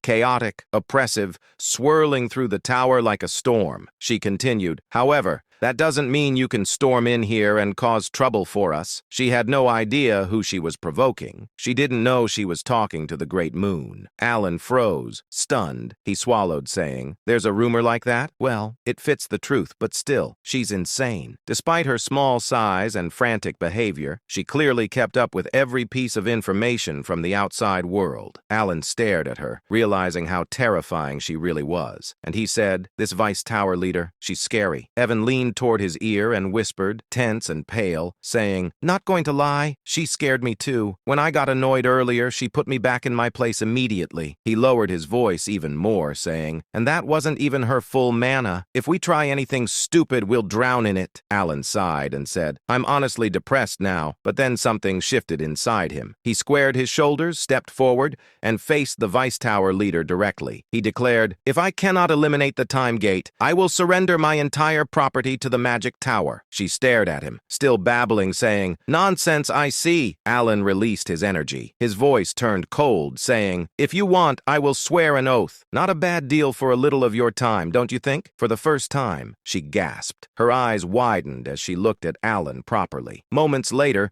the two stood inside the tower's restricted zone. The Vice Tower leader said, the time gate is in here. As promised, your entire wealth becomes mine the moment you fail. Alan stepped forward without without hesitation, saying, "That won't happen. Just watch what I do inside." The Vice Tower leader looked at Alan with sharp, narrowed eyes. She said, "Perfect timing. I was wondering whether you were the true mastermind of your country, or just an incompetent man who got lucky. Now, I really want to see what you came here to do, and what kind of mess you're planning to create. If you fail this task, all your wealth becomes mine." She let out a low, evil chuckle. She said to himself, after listening to him for a while, "I'm convinced he's closer to the latter." Her gaze swept over Alan from head to toe, analyzing every detail with cold precision. She said, "Unlike that inhuman atmosphere around you, you only have a small mana hole and barely above average sensing ability. You're stuck at the very edge of the second circle." And she inquired, "What exactly are you going to do with such pathetic magic? You're completely useless." A box appeared before them containing the distorted fragment of the time gate. The truth was simple. There was barely any need to close it. In 3 months, the gate would naturally collapse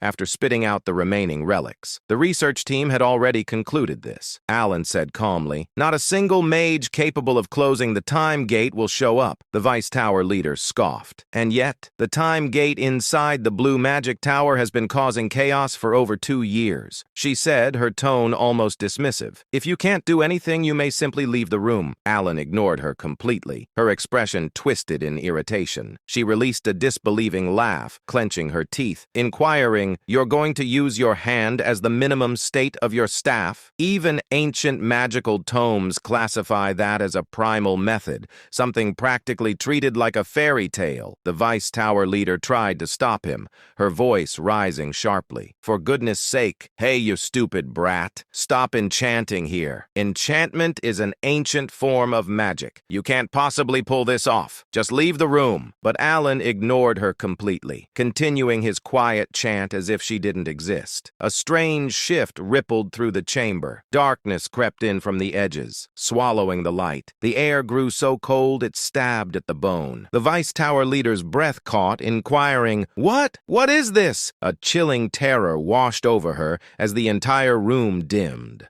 Her body froze in place and she said, I can't move." Everything stopped. Time itself had paused. Desperate, she activated the divine eye, wanting to see exactly what Alan was doing. The moment her vision shifted, her expression collapsed. Particles cracked apart in midair like reality itself was splintering, and behind them, a gigantic red eye appeared. A demon's eye, ancient, violent, insane. She trembled, saying, "To that thing, it's insane." Then Alan's body erupted with a deep red aura. The monstrous eye snapped fully open, glaring directly at her. The killing intent it radiated was overwhelming enough to freeze her soul in place. She couldn't breathe. She couldn't look away, and she inquired, "What is he trying to accomplish inside the time gate? How is this possible for someone barely at the second circle? And what is the connection between that demon's eye, the great moon, and Reyna forging the divine eye to slay the black entity?" The room shook as if it would collapse beneath the pressure. When she raised her head again, she saw that dark demon god's eye lingering behind Alan. Her ability stopped entirely, overwhelmed by its pressure. She froze where she stood. A chilling voice echoed from behind Alan, an absolute command. "Stop your thoughts. Cut them off." The Voice Tower Mage Master went pale. Sweat covered her face as she stuttered, saying, I understand. I understand the demand." The demon god's eyes shut at once. Time, which had seemed halted, slowly began to move again. The room sank into complete silence. At that moment, the red demon moved to close the gate of time. When Alan turned and looked back, he said, "Finally, the gate is closed." His expression remained calm, as if he hadn't done anything. The ancient demon god's presence faded, leaving the mage girl stunned. Alan let out a small breath, saying, "That was easier than I expected. All I needed were special items and the correct meth." Alan showed the relic and said, "I'll take the item Sharon crafted. I need to use it a few more times, so I used a convincing spell." Did she fall for it? But the mage girl trembled even more. She struggled to steady herself, still trapped in the fear she had felt moments ago. She whispered, I won't tell anyone." Alan frowned, asking himself, why does she look like that? Did my buff fail? He sighed and said, "I appreciate the concern, but it's not necessary." When he took a step toward her, she stumbled backward, nearly falling. Her voice shook as she added, "I'll keep silent. I won't say a word." answered, I can keep a secret. Honestly, seriously. Alan stared at her, confused, and he asked himself, why is she suddenly acting like this? Outside, the scene shifted. Alan walked toward Evan and said, let's return. Before he could leave, the mage girl called out, wait one moment. She held out a small vial and said, this is a mana recovery potion I made. Alan accepted it and examined the content. A potion half-crafted by the Voice Tower Lord, and it was a top-raid one at that. The Voice Tower hesitated before asking, do you really like it? Alan looked surprised and said to himself, 2 bottles cost as much as several lower-ranked treasures. When I checked the price, I almost fainted. He glanced toward the Tower Master's safe and wondered, is she really this grateful that I closed the gate of time?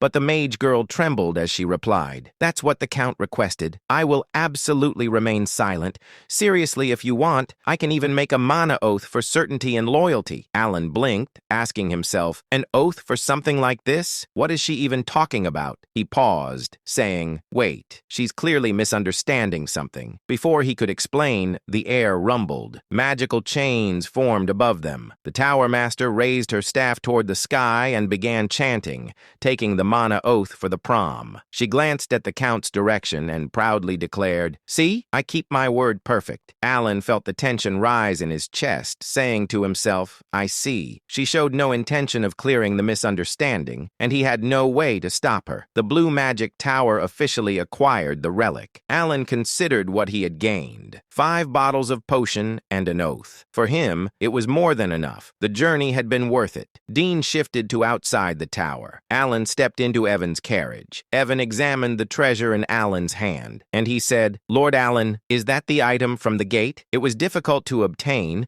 but it looks more primitive than I expected. Does its performance match its reputation? Alan fastened the treasure to his wrist and said, either way, this is something I absolutely needed. He focused on the bracelet seal of the Unholy One, and he said to himself, I'm glad I secured it. The chain embedded in the bracelet absorbed mana from the air, and the stone embedded within it glowed faint. Alan murmured, it's working. Its storage capacity wasn't large, but it was more than enough for him. His mana hollowed out quickly, and he slumped back with a quiet sigh, saying, a body with less mana than a support tool. He reminded himself softly, my goal is magical research and self-preservation, not fighting. That's enough. Evan tilted his head, unsure why Alan looked so exhausted. Alan breathed out and muttered, by the way, what exactly did she misunderstand? He thought of the Voice Tower Master. Her sudden politeness felt unnatural. When he left, she had even said, I know you're exactly like a second circle wizard, which left him stunned. Alan assumed saying, she's mocking me, but the reaction was familiar. Kalia had behaved the same way last time, completely shaken by his butler. The memory still left him uneasy. He tried to calm himself, saying, it doesn't matter. I won't meet any of them again. That's good enough. Then scene shifted to Duke Altia. Inside the Duke's mansion, Duke Altia, she sat quietly with a cup of tea in his hand. It has been a while, she said warmly. I hope you enjoy your stay, young lady. Lady Zenonia narrowed her eyes slightly before giving Altia a sharp smile. Of course, Altia. You haven't changed either. I'm simply glad to see you, Altia replied calmly. It's convenient that we don't need to discuss class or authority between us. Both of them understood the situation clearly. Lady Zenonia had come for Duke Altia's alliance. Zenonia said, Count Palatio's foresight is remarkable as always. She recalled the moment she received the Count's command to visit Altia. The Count's intentions became clear only after she followed his advice. When she arrived at Duke Altia's residence, both she and Altia realized the same thing. Neither of them could match Palatonio. Their alliance existed because he ordered it. Yet despite that, they were becoming more comfortable working together. In the struggle surrounding the Great Moon, most conflicts were meaningless when compared to the overwhelming influence of a single person. At present, Altia spoke first. She inquired, the conference is next month. Why come today? Zenonia replied, the Count sent a letter the day I arrived. He gave me an excuse to visit early. Laura looked puzzled. What could it possibly be? Zenonia handed her the letter. Laura skimmed through it, frowning. Some nobles complained to me about this and regarding your visit that day.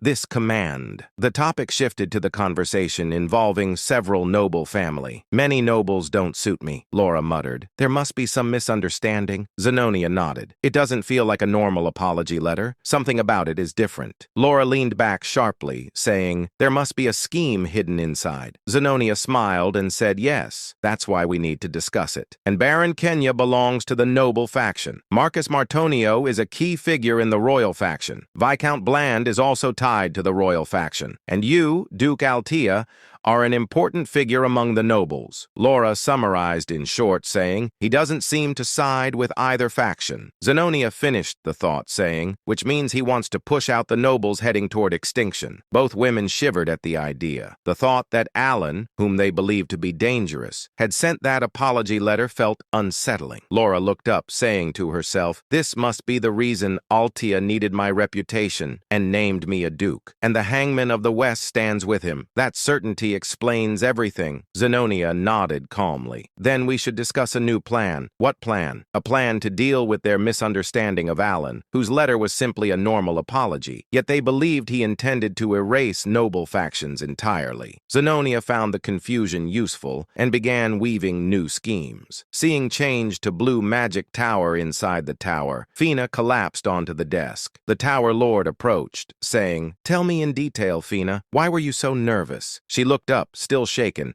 then seen back to the Alan. He sat outside, casually eating a roasted sweet potato. Evan asked, are you all right, Lord Alan? Alan nodded. I almost fainted, but it's still delicious. He exhaled and added, I want to go home. Utia's letter should arrive soon. The scene changed to the Holy Kingdom glowed under a beautiful sky. Utia stood in the sanctuary wearing her priest robes. Elegant, radiant, breathtaking. Those who saw her wondered what fate awaited someone like her. A gift of beauty, yet capable of becoming something frightening.